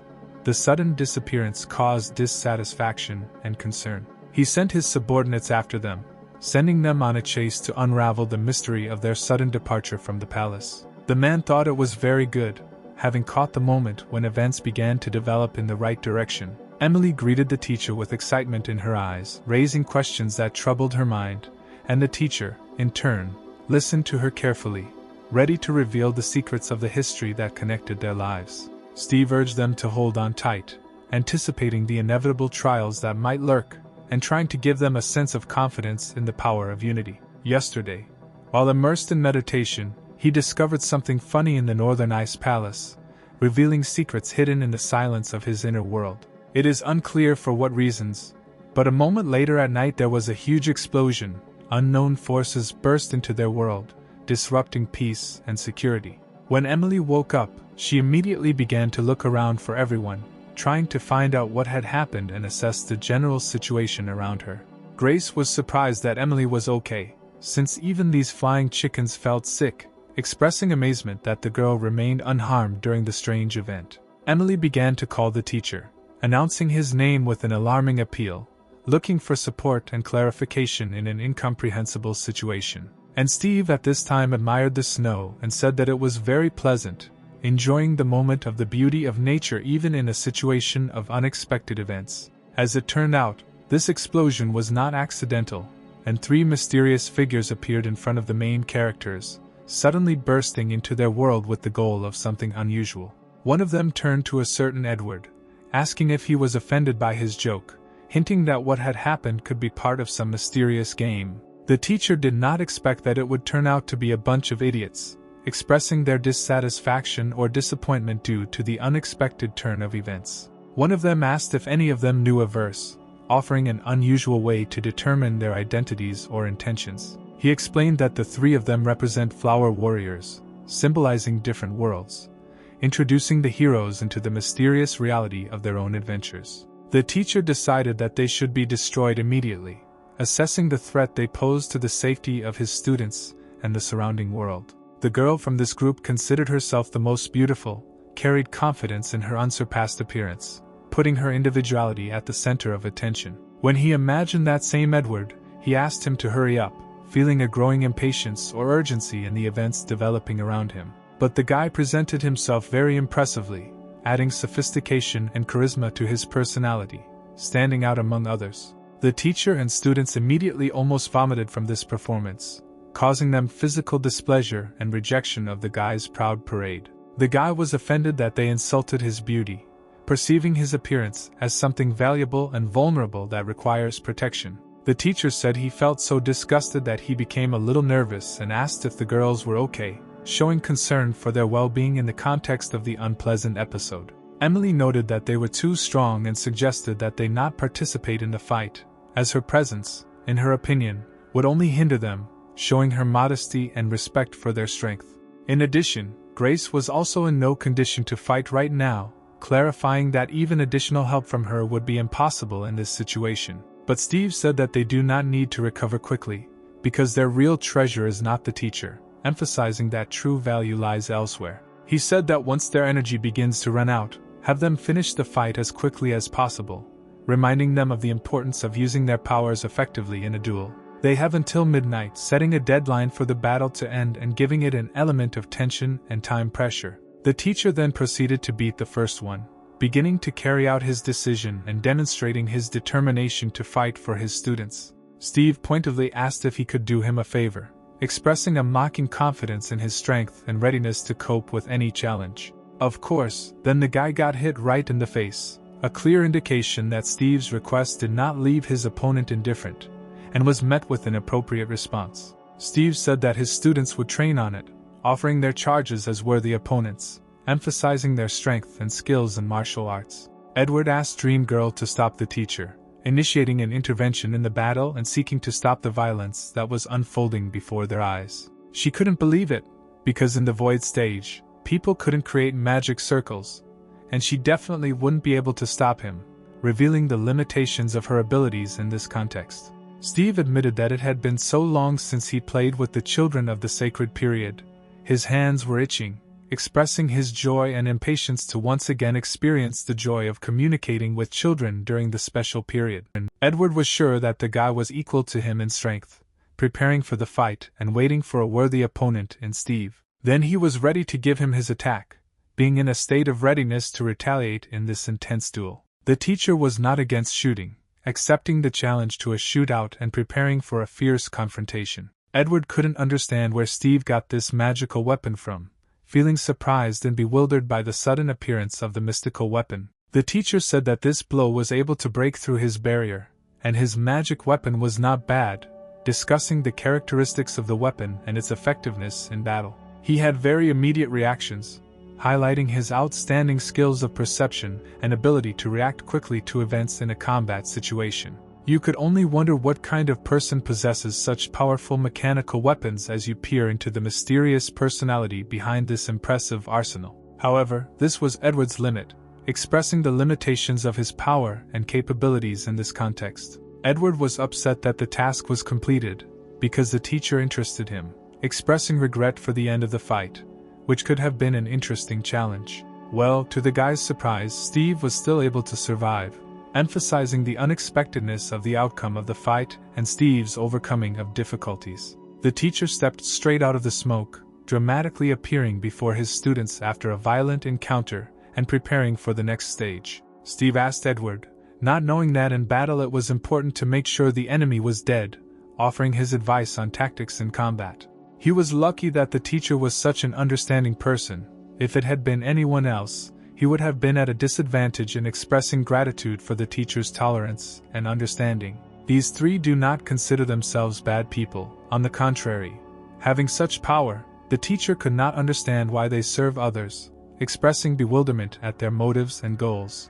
But Steve was ready to end this pointless battle, showing a desire to end the clash and move towards resolving the conflict. They have only recently arrived here, but have already managed to cross someone's path, creating intrigue around their recent appearance and influence on events. Edward was not prepared to defend himself against the teacher's attacks, leaving him unprepared to defend against the student's attack. Of course, Edward was unable to properly defend himself and simply let the teacher win, emphasizing his inability to cope with the attack and survive in battle. Edward liked that Steve was strong, respecting his strength and capabilities in combat. He was only interested in where the teacher got the magic weapon, causing curiosity and a desire to reveal the secret of its power. Edward then fired missiles from his limbs, creating an impressive effect and demonstrating his unique abilities. Unfortunately for the teacher, Edward was able to control the projectiles fired from his limbs, highlighting his skill and ability to effectively control his military capabilities.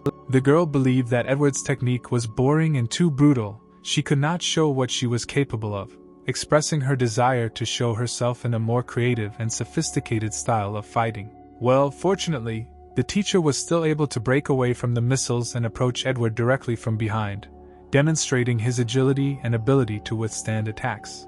Finally, Steve said that this was definitely the end, anticipating the end of the battle and making it clear that the outcome of events was becoming inevitable. Naturally, Steve proved to be stronger than his opponent, prevailing over him with his cunning and outstanding skills, demonstrating superiority in every move. Having entrusted his wisdom, he warned against carelessness and gives one more piece of advice. Having defeated enemies, you should finish them off, revealing the technique of the soul, which will transform the fight into art.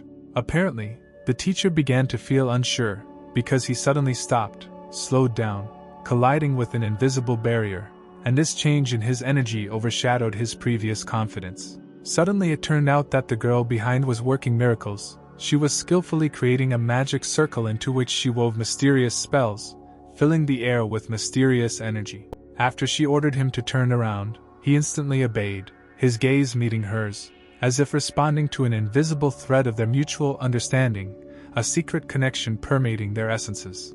After chastising him, she insisted that he use the same technique on himself that he intended to use to harm Edward, setting up an unusual test and testing his moral principles. Despite everything, he could not allow himself to die, because his cherished desires had not yet found their fulfillment, and threads of unfinished stories were laid in this unresolved fate. Her blood technique was powerless against someone who surpassed her in strength. It seems his cultivation level is at its peak, approaching becoming a saint, creating an imbalance in their power relationship. The teacher could not hold back his tears and admitted that he still did not have a lover, revealing the inner pain. Something unspoken remained in his life. Absolute control over him required satisfying his deepest desire, revealing the key to his essence, and gaining power over his inner world. The girl clarified what qualities he is looking for in his beloved, trying to understand his inner desires and moods in the sphere of love.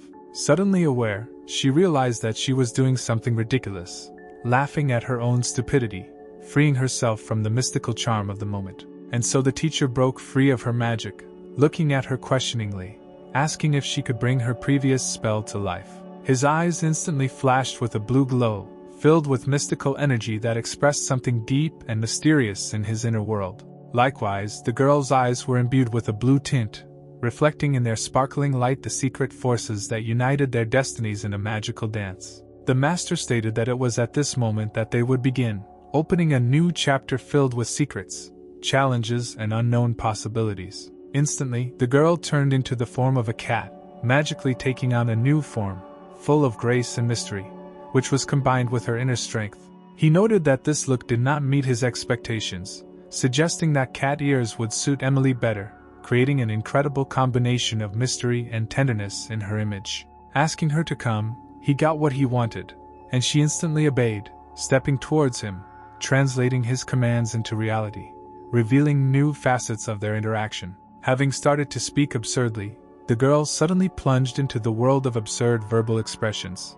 acting out the theater of the absurd, creating a comic atmosphere around. The master had difficulty understanding the man's purpose in sending them to kill him and his students, wondering about the secrets and motives that lingered in the shadows. Having explained the situation, she clarified that their presence became an obstacle for the master, thereby emphasizing that the sudden intervention changed the course of events and disrupted his plans. Without complete information about the master, it seemed that part of their memories had been erased, leaving only a small trace of the order that pierced their consciousness. Having asked her to tell the rest of the order, he sought to reveal the secret, opening before them the canvas of the past and unraveling the puzzle, the parts of which still remained in the shadows. The teacher was shocked to hear that the order contained the need to kill a specific student, unraveling the terrible conspiracy that was engulfing his students. Steve asked when they arrived at the Northern Ice Palace, to which he received the answer that 3 years ago, after the death of the previous owner of the palace. 3 years ago, the Northern Ice Palace found itself in a state of chaos as a whirlwind of events unfolded, leaving behind icy trails of uncertainty and anxiety. The teacher decided that he would figure it out himself, taking responsibility for uncovering the mysterious events and restoring order in the Ice Palace. Steve noted that the rapid regeneration and the shadow of power hanging over them did not provide them with any meaningful support, making it impossible for them to save their lives at that fateful moment. Apparently, he had been passive for too long and had not met such powerful opponents for a long time, realizing that his time of inaction had made him vulnerable to new challenges. Realizing that he had become noticeably more powerful since his fight with Steve, they realized that they were facing an opponent who had undergone an impressive increase in power. Steve stated that they could be useful to him and asked if they understood the meaning of his words and the importance of what he was talking about now. Steve asked him to take the ring from his hand, revealing that it contained a restoration pill and a cultivation pill. Inviting them to share them, he expressed his willingness to strengthen their powers for the upcoming trials. The guy was asked what about their friend, expecting an answer from him that would reveal the secrets of their relationship with this mysterious woman. The girls still became curious to know the origins of this gentleman, raising the question of his past and the roles he plays in their destinies. The guy admitted that during the second half of their battle, his mind persistently advised him to run away, revealing the internal conflict and fear that gripped him at that moment. The girl tried to speak out, but Edward abruptly interrupted her, leaving an unfinished sentence in the air and reminding her that some secrets are better left without words. The very strong man who asked the question turned to the ladies, asking for their opinion of his gentlemanly appearance, seeking confirmation of his external attractiveness. At that moment, the unreachable Emily lay seemingly lifeless, while a mysterious figure tried to awaken her to life. With all her might she strove to reach her bow in a final struggle for survival, filling the space with tension and determination. An hour ago, Emily and Grace were next to that same mysterious guy, surrounded by an aura of mystery and mystery. The mysterious guy told them that a threesome is a special type of connection where three destinies are intertwined, creating incredible stories and causing changes in the lives of each of the participants. This opened up new horizons for understanding their relationship and influence on each other. He had previously heard about this in relation to others, but did not imagine that he himself would be drawn into a threesome, feeling at his destiny those mysterious forces that he had heard about earlier. Of course, Emily could not stand such dirty words and was about to strike back, demonstrating her determination and courage in defending her dignity. The girl warned him to watch his language, emphasizing that there was no place for rudeness and indecent statements in their communication. But he explained that a threesome is a kind of dance where each participant interacts with the others, creating harmony and a complex symphony in which each movement plays its role in the overall dance of destinies. With a menacing tone, she called him a virgin, sounding reproachful, mocking his inexperience and unsuccessful attempts to prove himself. She then ordered him not to use a word unless he knew its meaning, strongly reminding him of the need for respectful communication and precision in expression. As it turned out, the guy turned out to be flexible and easily did the splits, causing surprise and admiration for his unexpected physical fitness. Amazing everyone, the guy showed his amazing flexibility and elasticity, revealing his unusual talent and causing admiration among those around him. The girls, without losing hope of victory, continued to strive to defeat him, raising the challenge and demonstrating their determination in this unusual fight. Grace noted that he possessed incredible speed and strength, solving the mystery of his power and anticipating the difficulties of competing with him. The girl was determined to seriously resist, expressing her readiness and desire to face challenges and trials. Ultimately, Emily was able to knock the guy's head off with a well-placed shot from her arrow, highlighting her accuracy and strength. Of course, the guy simply fell to the floor, defeated by Emily's skill, expressed in her precise movements and well-aimed shots. As it turned out, it was a wig with a hat attached, and some pins were sticking out of the guy's head, revealing the secret of his appearance, and causing laughter and surprise among those around him.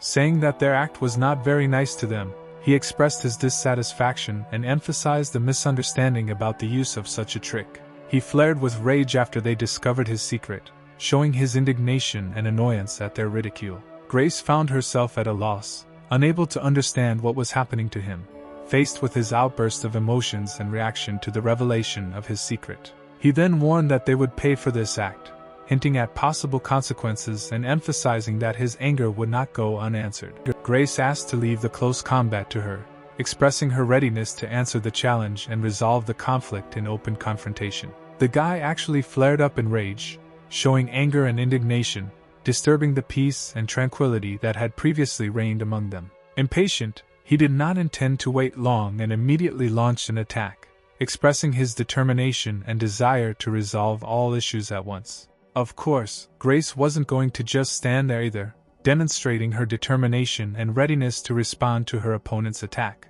Yet she somehow managed to land the first blow on him, outwitting him and using a unique opportunity that opened the way for her to gain an advantage in this fight. Well, unfortunately, the second strike was unsuccessful, leaving her encounter with the enemy in a state of uncertainty and forcing her to reevaluate her tactics. The boy realized that they were serious, sensing something in their determination and energy that made him reevaluate his approach and willingness to resist.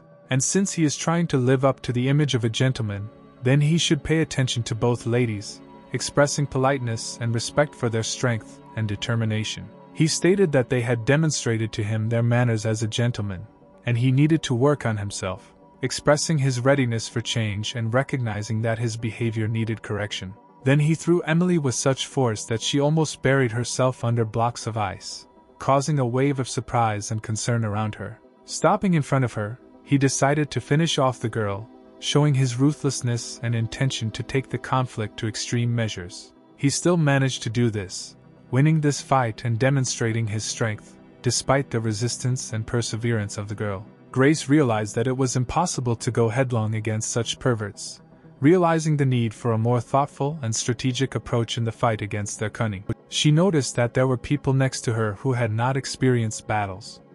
She came up with an idea on how to use their strength and support to resist the aggressor. She began to use an unusual technique that seemed to combine strength, flexibility and surprise, causing surprise and interest among those around her. But he noticed that her trick was too obvious, expressing his skepticism and confidence that he could withstand her unusual methods. In an incomprehensible way, the girl simply disappeared, leaving behind only mystery and surprise in the eyes of those who followed her movements. Realizing that she urgently needed to pick up her sister and turn to the teacher, she decided to leave the battlefield in order to protect her loved ones and seek help. Deciding to dive into the water under the ice, she chose an unconventional path, trying to outflank her opponent and ensure her safety by creating surprise in her actions.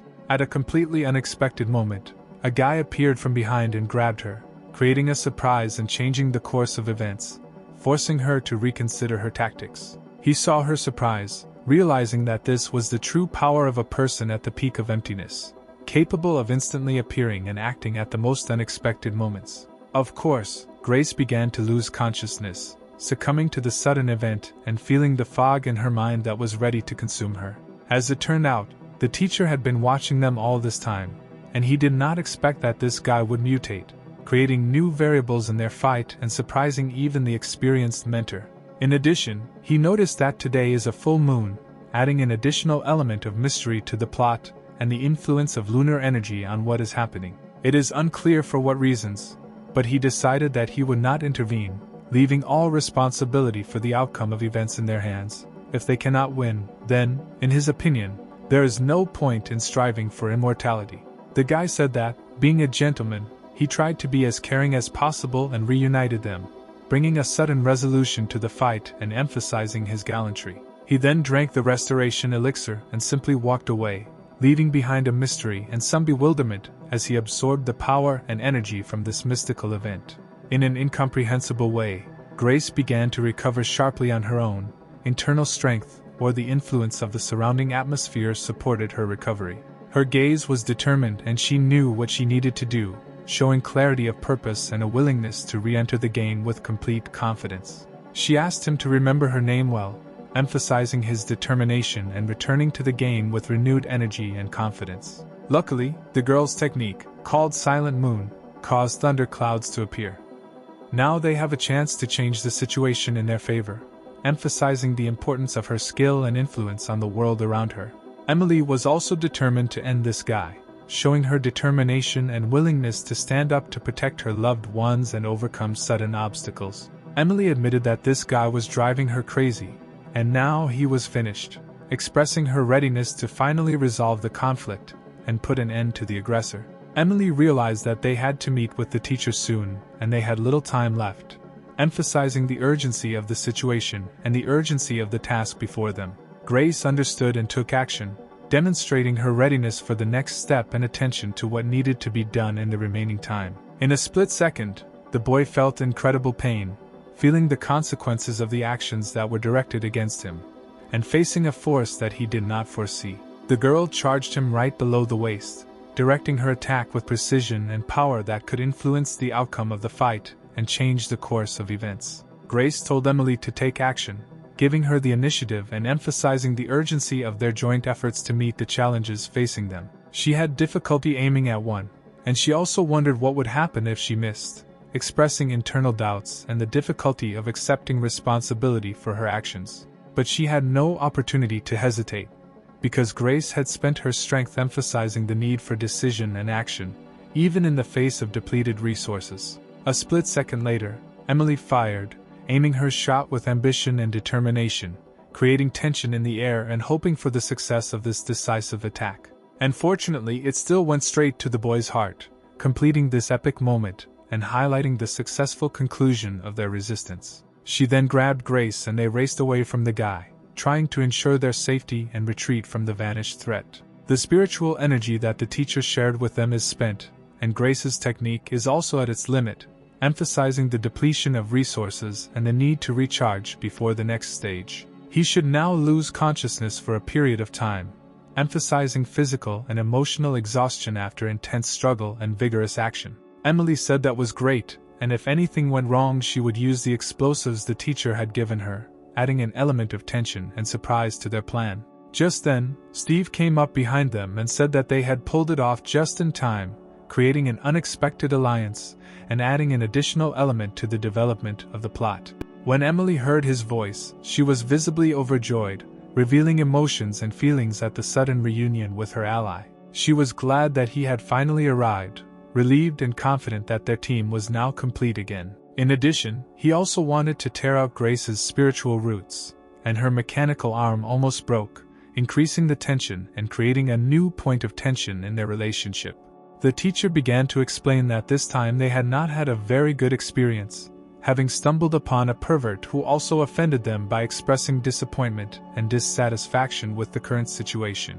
The teacher asked them to get off him, as this was not very wise, out of concern for their safety and emphasizing that the continuation of the conflict might not be desirable. When the teacher called her fat, she became very angry, showing agitation and indignation at the insult. Now they had to continue looking for Steve's old friend, emphasizing the importance of the next step and focusing attention on the key goal of their task.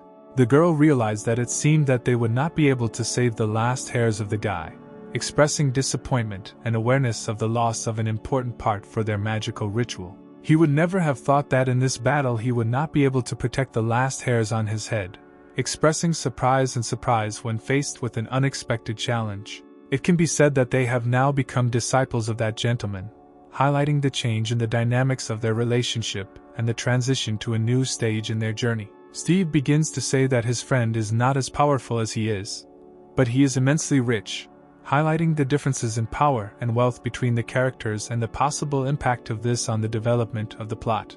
They arrived and their destination was not far away, offering them new perspectives and challenges in their adventure. At this time, some strangers were apparently waiting for the teacher and students, anticipating possible intrigues and plot developments. Steve never stopped admiring the beautiful landscape around him, creating an atmosphere of calm and enjoyment of the surrounding nature in his inner world. Emily couldn't tell if it was called a rich country, expressing doubts and curiosity about the status and lifestyle of the place. Not even people were visible nearby, creating a mysterious and secluded atmosphere around, leaving questions about what could be hiding in this mysterious place. Some guy, not with a girl, stood behind all this, watching, creating intrigue and raising questions about his role in the plot and his relationship to what was happening. He explained that there are no people here, but there are plenty of ghosts, adding an element of mysticism and fantasy to the setting, which comes to life with new aspects in their adventure.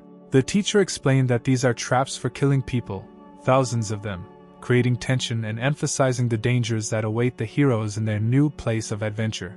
Emily couldn't understand what had started to happen and thought they were caught, reflecting her anxiety and fear of possible dangers. The teacher asked her to calm down and asked her if they would like to meet his old friend, offering a new twist in the plot and opening the door to an interesting conversation. Gray could not understand where he was, expressing bewilderment and concern before the mysterious disappearance of the teacher. It was as if some kind of dragon had emerged from the depths of hell, but it was the king of black dragons, adding an element of fantasy and the sudden appearance of a powerful creature to the plot. Then the silhouette of some guy with wings appeared in the sky, adding to the atmosphere of mystery and possible influences of supernatural entities. The guy immediately began practically kissing Steve's hands and calling him brother, creating an unexpected twist in their meeting and highlighting the possible connections between the characters. The guy burst into tears, because they had not seen each other for a long time, and the teacher immediately punched him,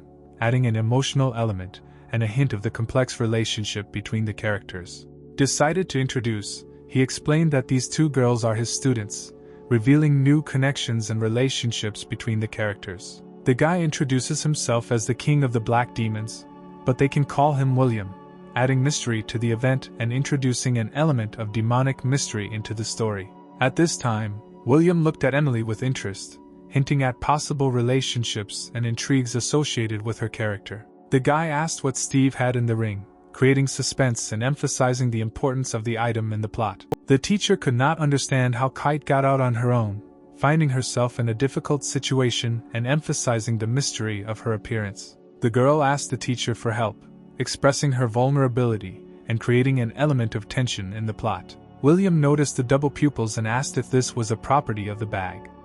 He couldn't understand how she even fit in there, adding mystery and intrigue to Kite's character. In the mysterious foothills they discovered a girl named Zoe and a guy named Connor.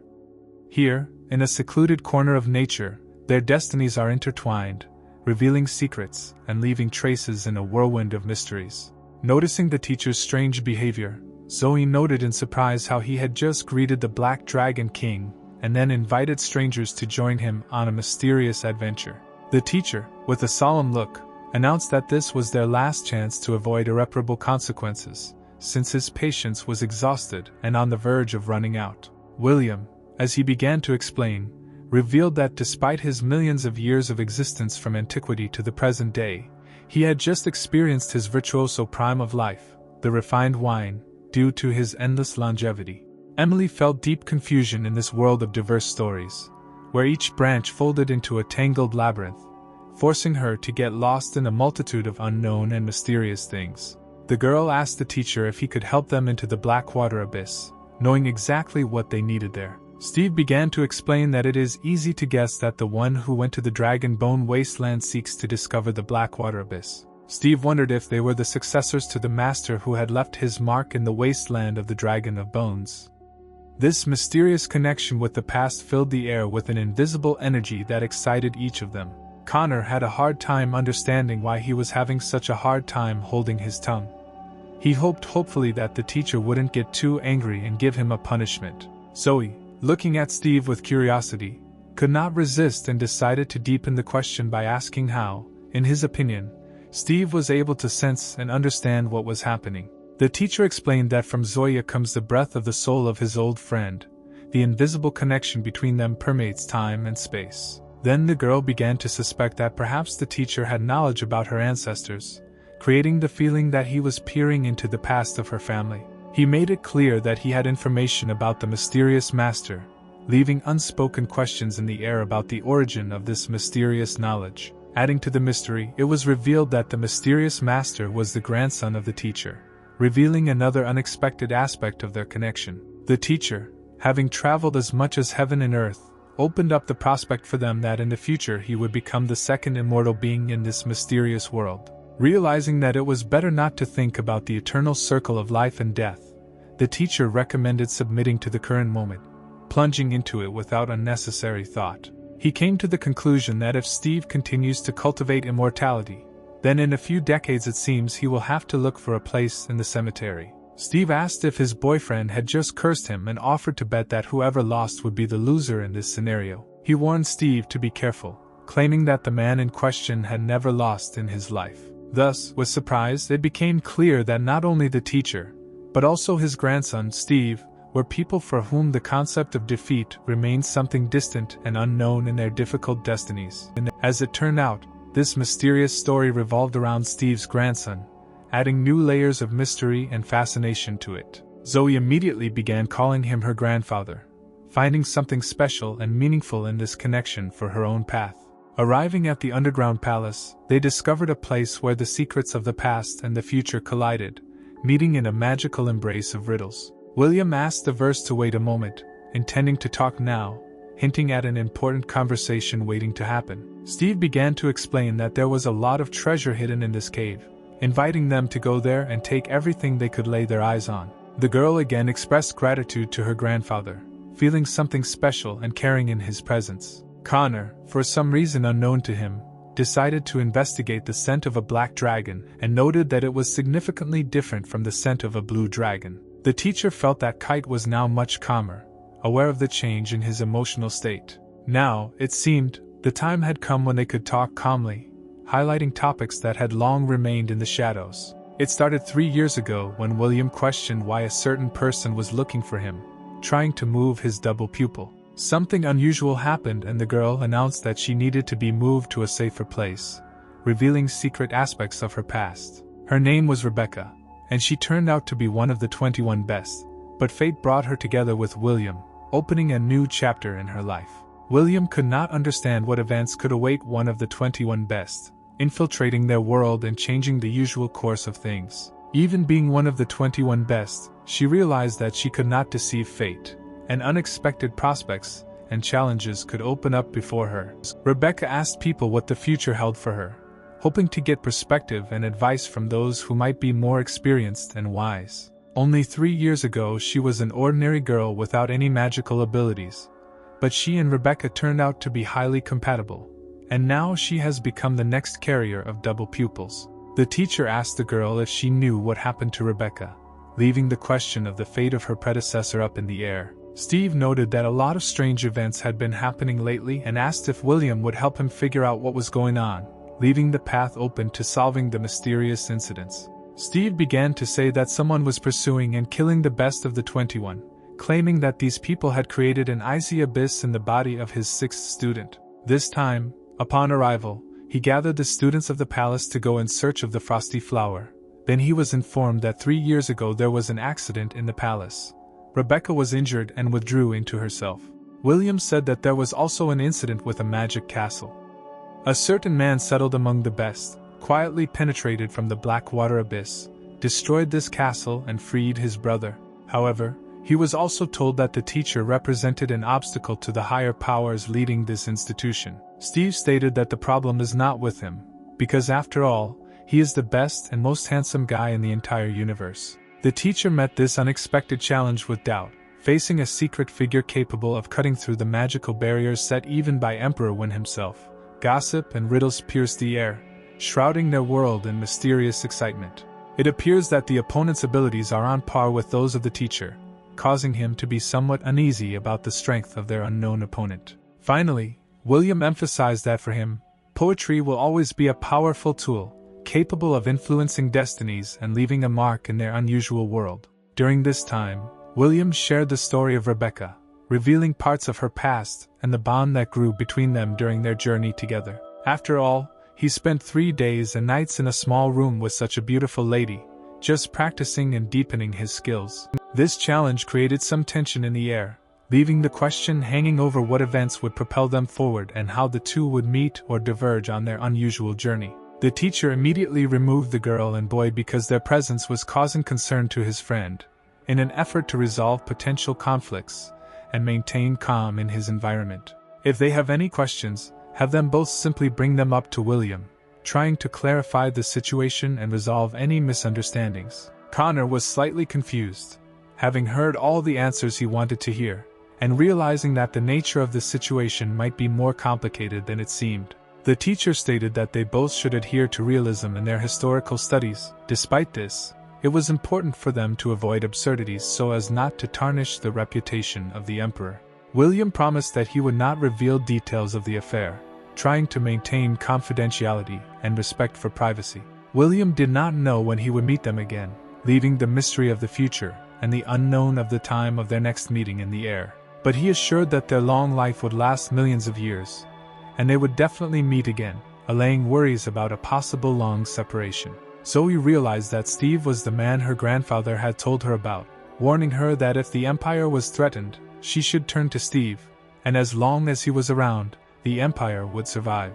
Grandfather said that she herself would understand when she saw him, hinting at a special inner feeling and urging her to trust her own intuition. And then, unfortunately, Grandfather simply passed away, leaving his words hanging in the air as a clue to the unknown secrets of the future. Now, she understood what her grandfather was talking about then, remembering his words with a new understanding and awareness of their deep meaning. The noisy forest was filled with screams and cracking branches as an unidentified man, in danger, tried to escape the clutches of wild tigers, introducing a new element of drama and unknown adventure into everyday life.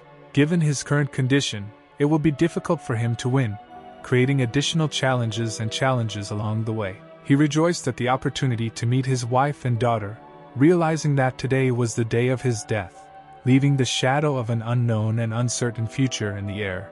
At this time, Steve approached the man and asked if he was Ben, creating a mysterious combination of events and characters in their amazing story. The man confirmed Steve's guesses, clarifying his identity and introducing a new round of meeting and revealing secrets into the narrative. The teacher stated that Ben was very frank and promised to be merciful, helping him fight off the wild tigers and go through his trials with strength and grace. Then, of course, the teacher began shooting the tigers, engaging the wildlife to ensure Ben's safety and the next step in their mysterious journey. A few minutes later, everything was ready, creating a moment of relief after the tense battle where the teacher and Ben worked together to overcome the danger. Ben couldn't see who was standing in front of him, feeling a mixture of excitement and bewilderment, waiting for the secret to be revealed to him. Grace admired her teacher's skill with fire, finding his skills impressive and unique. They noticed that there were some inscriptions on the small tablet, creating intrigue and pushing them to want to unravel the mystery of this small, mysterious sign. They could not make out what the signs were, remaining perplexed by the unknown, which gave this place an atmosphere of mystery and enigma. The teacher revealed that they were looking for a master, adding to the mystery of their search and raising questions about who this gentleman was and what his role in what was happening. The man, who looked more like a woman, asked them to wait, adding even more mystery to the situation and preparing for new twists in the plot. A girl immediately ran out to them, creating an unexpected reunion and an additional element of surprise in their meeting. She literally immediately attacked Steve, causing surprise and mixed feelings in the group that witnessed this unusual episode. But she was glad that he had finally arrived, revealing part of the secret and completing the picture of their meeting. In addition, she said that she missed her very much, adding to the meeting a note of warmth and joy from the reunion. Emily noticed that she had seen this scene somewhere before, remembering distorted fragments of the past that were now part of their present. She was furious and ready to tear this girl apart, highlighting the growing tension and conflict within the group. She couldn't understand why there was something hard near her abdominal muscles, causing surprise and alarm as she encountered the stranger's mysterious physiology. Then, finally, she realized that she had simply made a mistake, reading the wrong signals and adding a comic twist to what was happening. But Emily's nerves could no longer stand it, and she was ready to attack this girl, who introduced an element of instability and uncertainty into their scenario. Grace asked why the girl was avoiding or showing no interest in Ben, her grandfather, raising questions about possible ulterior motives and relationship dynamics. The verse asked why Emily was still angry, introducing a new element of curiosity, and raising the topic of unresolved conflicts in the group.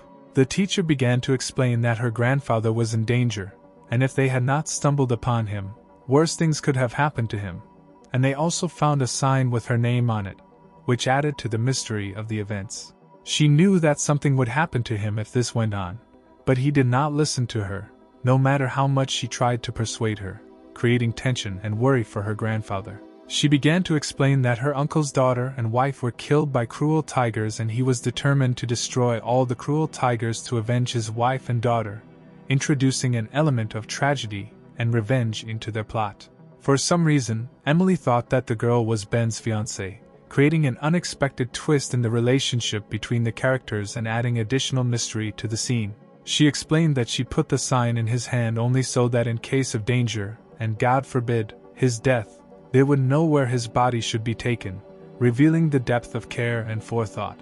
If he finds out, he would give her another lecture, and in the end, the only thing he loved most was his late wife, revealing the intricacies of complex feelings and relationships. After a long time, Ben finally woke up, returning to consciousness and adding mystery to his fragmentary perception of what was happening. Steve then waved to him, signaling his presence and his return to reality. While the others waited for the surprising turn of events to continue, the man thanked him for saving him, adding an acknowledgement of gratitude and strengthening the bonds between the characters in this unusual narrative. He said that he doesn't have to go through thick and thin for him, but he needs his help, emphasizing the importance of cooperation in their shared journey and new challenges. He pulled out something and asked if he knew what it was, introducing a mysterious element of exploration into their further adventures. Steve, as if on purpose, provoked Ben, creating tension and raising questions about possible conflicts and dramatic turns in the plot. The man could not understand how he knew his real name and where he obtained this artifact, adding mystery to their meeting and raising questions about the character's past. He said that the owner of the Order of Frost gave him a token to find him and told him Ben's real name, expanding the mystery of the plot and introducing a new element of intrigue. The man thought about the owner of the Ice Order, giving the image of this mysterious character even more mystery and importance in the plot. Ben thought about a certain girl, adding a new aspect of romance and feeling to their adventure, adding an interesting twist to the plot. The teacher began to talk about the former captain of the Snow Shadow team, working exclusively for the master of the Northern Ice Palace, who does not seem to be on the best terms with the palace master, revealing the complex relationships and drama within the Ice Kingdom. But the bastard wants Ben to die, adding an element of tension and danger to their journey, highlighting the growing conflict and hostility in their world. The man could not understand how he could send someone with an order to him, causing surprise and bewilderment due to the unexpected interference in his life. At that time, the Palace of Fates and the Snow Shadow Team were the two main power organizations of the Northern Ice Palace, one of which was light and the other was hidden, adding a new level of complexity and intrigue to their world. The Palace of Fates is in charge of the punishment system and other palace affairs, while the Snow Shadows only deal with murders and purges, clarifying the functional responsibilities and roles of each organization in their cold kingdom.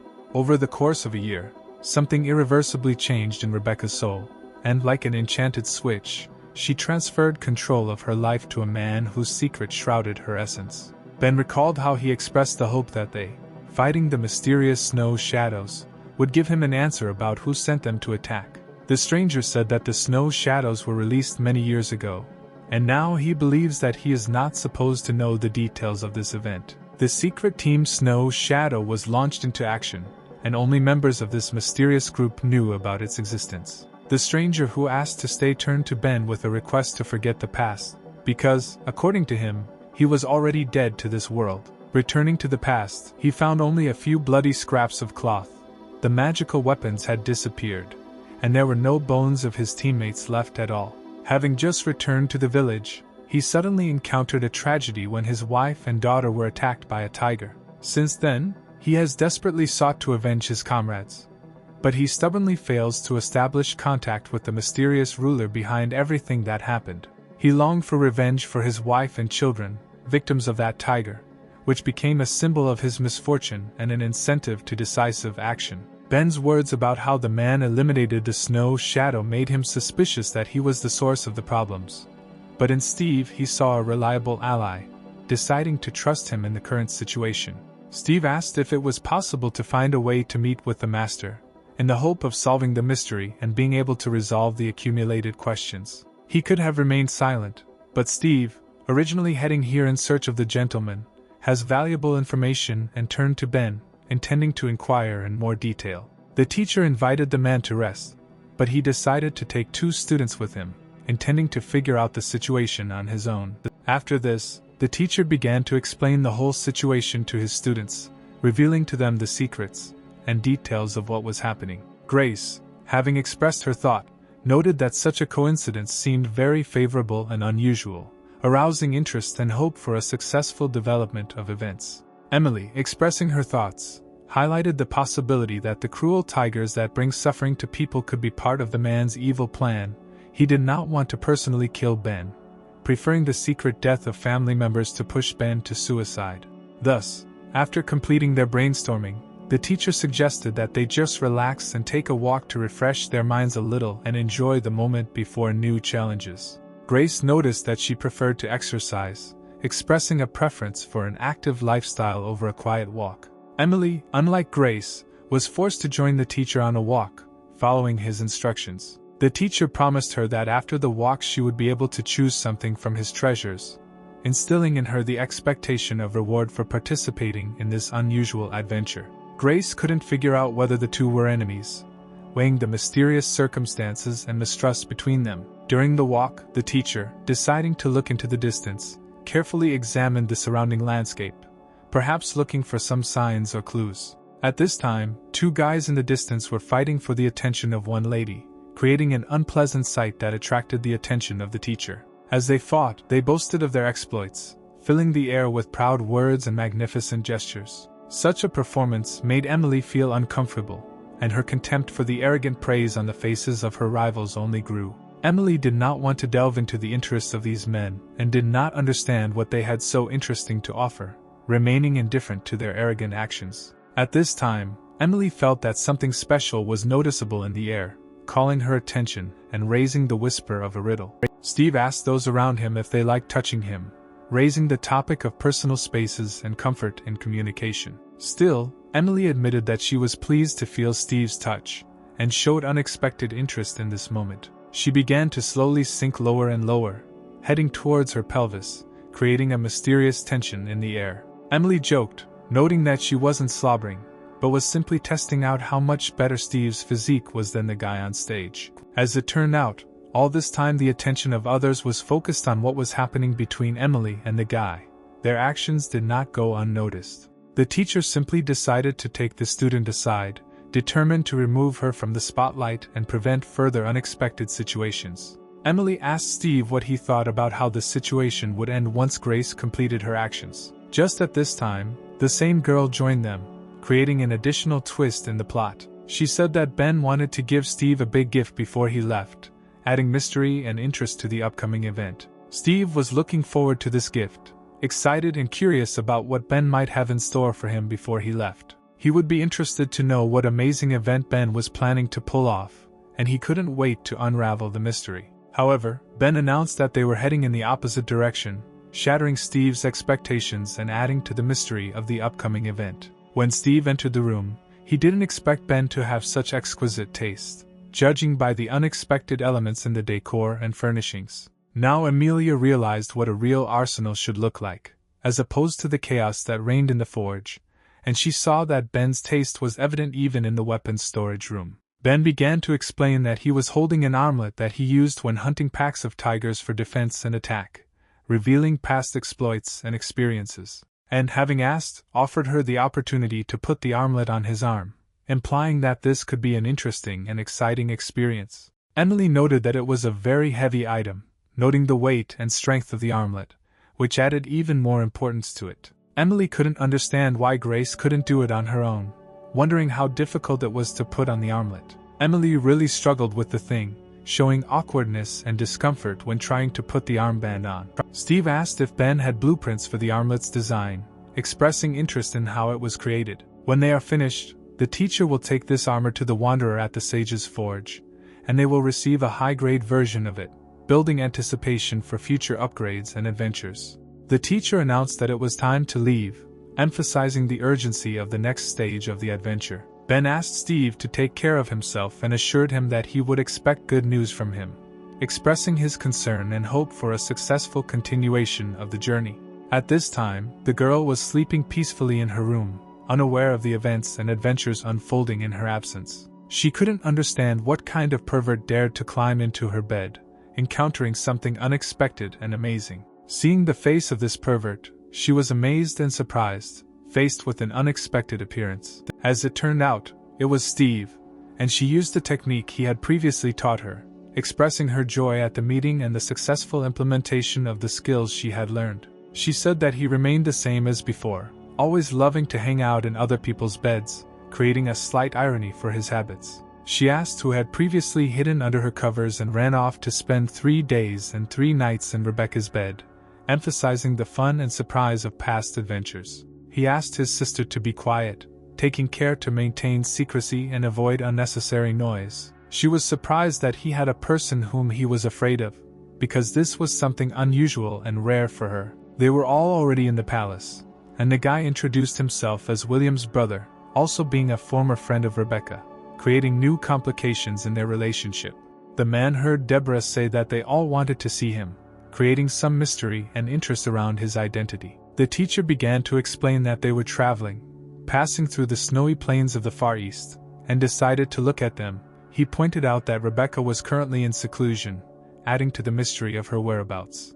For the sake of the Order of Ice Cold, he asked to be allowed to enter the deep ice cave to see the girl. Deborah couldn't understand how he got the information about him, causing her confusion and interest. The man realized that this order had serious weight, but despite this, the deep ice cave in the Northern Ice Palace remained a forbidden place. In recent years, Ms. Rebecca has become a target of particular interest to some criminals, creating unpredictable and stressful circumstances in her life. The teacher could not understand who would have the strength and courage to do something bad against Mrs. Rebecca, emphasizing her influence and security. The man could have come up with something more sophisticated, but he did not need it, considering such tricks petty and inappropriate. Unless their palace changed its traditions and rules, otherwise, with the ice-cold order, they could not refuse him, giving him special privileges in this closed place. The man warned that if he interrupted them after what had been said, he would be guilty of disrespect for the palace,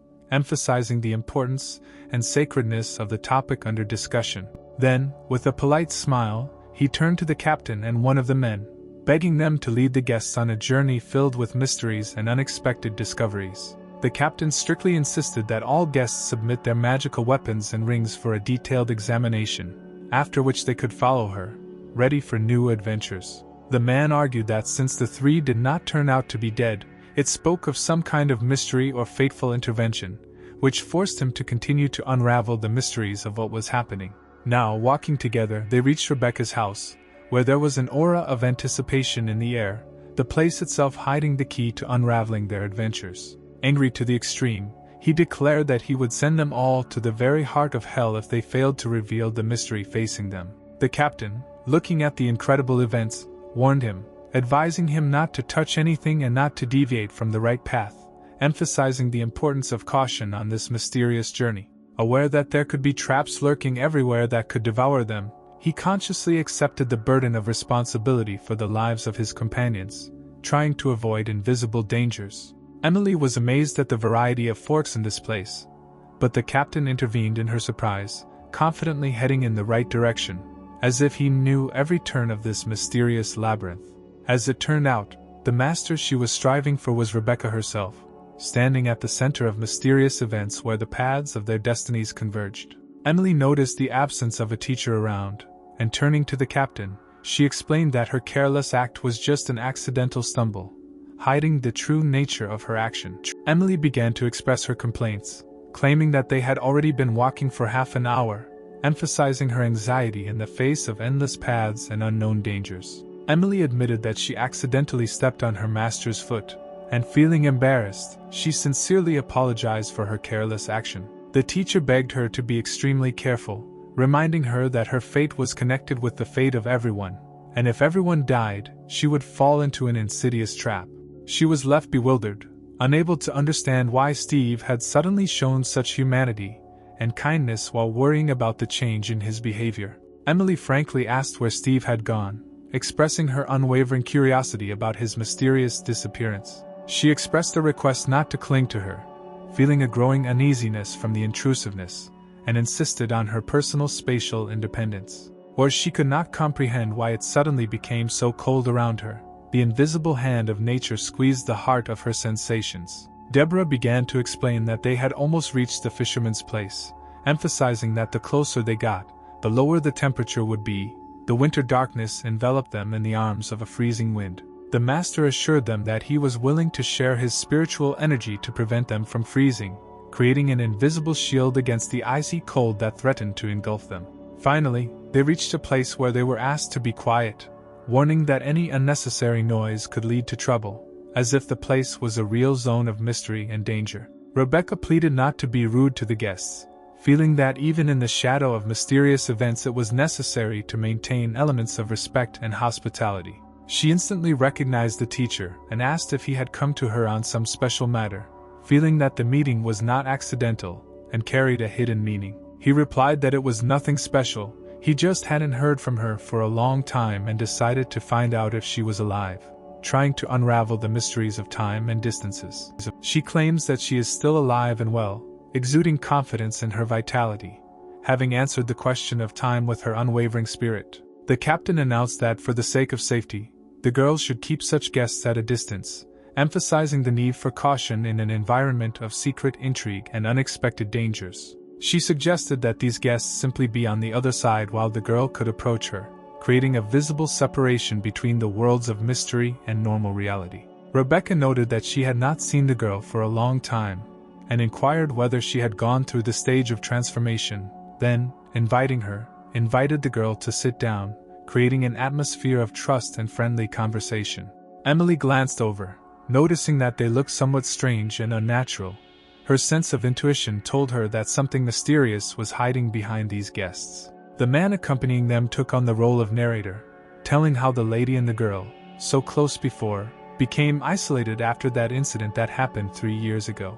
The girl, with a heavy sigh, opened her soul, admitting that she had an important story that needed to be told to the master. Rebecca cautiously asked if the girl was referring to that moment with her mother, creating a mysterious tension and anticipation in the air. The captain eventually revealed that she and her father had tracked down her mother's killer, revealing the dark details of her tragic past. The women were amazed that they had discovered her, expressing amazement and bewilderment at the unexpected turn of events. Then the girl, instantly taking decisive action, plunged the knife straight into the woman's heart, breaking the silence and spilled dark secrets. 3 years later, she was finally able to achieve revenge for her mother, completing the circle of a dark past and shedding light on dark secrets. The woman, in bewilderment, tried to understand why the girl considered her the killer of her mother, in search of a solution to the whirlwind of events that intertwined their destinies.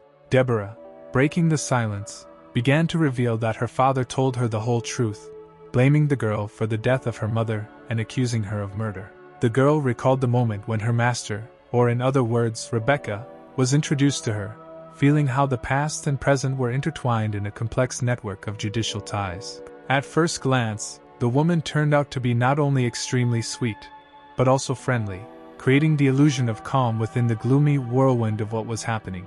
Of course, the girl was killed from the inside. The mysterious words sounding in the silence revealed the secret of the past, when they came up from behind and said that she had finally achieved her long-awaited revenge for the loss of her mother, and at that moment the fire of long-extinguished hatred flashed in her eyes. In the past, as in high mountains, they felt invincible, but now, in this difficult situation, it was as if they were at the top of an abyss that could not be climbed. Emily watched with fascination this exciting spectacle, a magical performance that unfolded before her eyes, bringing unknown excitement to her heart. The master ordered his subordinate to begin to act in this difficult situation. He apologized to them and said that someone should answer for the death of the woman. It so happened that she was hiding from the killer, and now her sudden death will become known to the whole world. Their death is very unfortunate, but there is nothing else left. But at this time the teacher appeared and saved them from the sinister hands of death. Steve couldn't understand why they were both staring at him, as if something was bothering them and giving them no rest. He could not understand which two teachers they were talking about if he was the only one standing in front of them. As it turned out, Rebecca was alive. It was all Steve's cunning plan. The teacher did this and was even able to deceive the captain. This surprised everyone present. Emily just couldn't understand how he managed to do all this in such the shortest lines. The teacher was ready to tell how it all happened. One day a woman was just lying there and leafing through some magazines. She noticed that her breasts were the same as those of the girl in the magazine. She wondered if she could achieve the same soft skin on them as hers. The stranger behind her told her that she wouldn't know until she tried it on her own skin. She couldn't figure out who was behind her, and that meant that now her fetishes were revealed.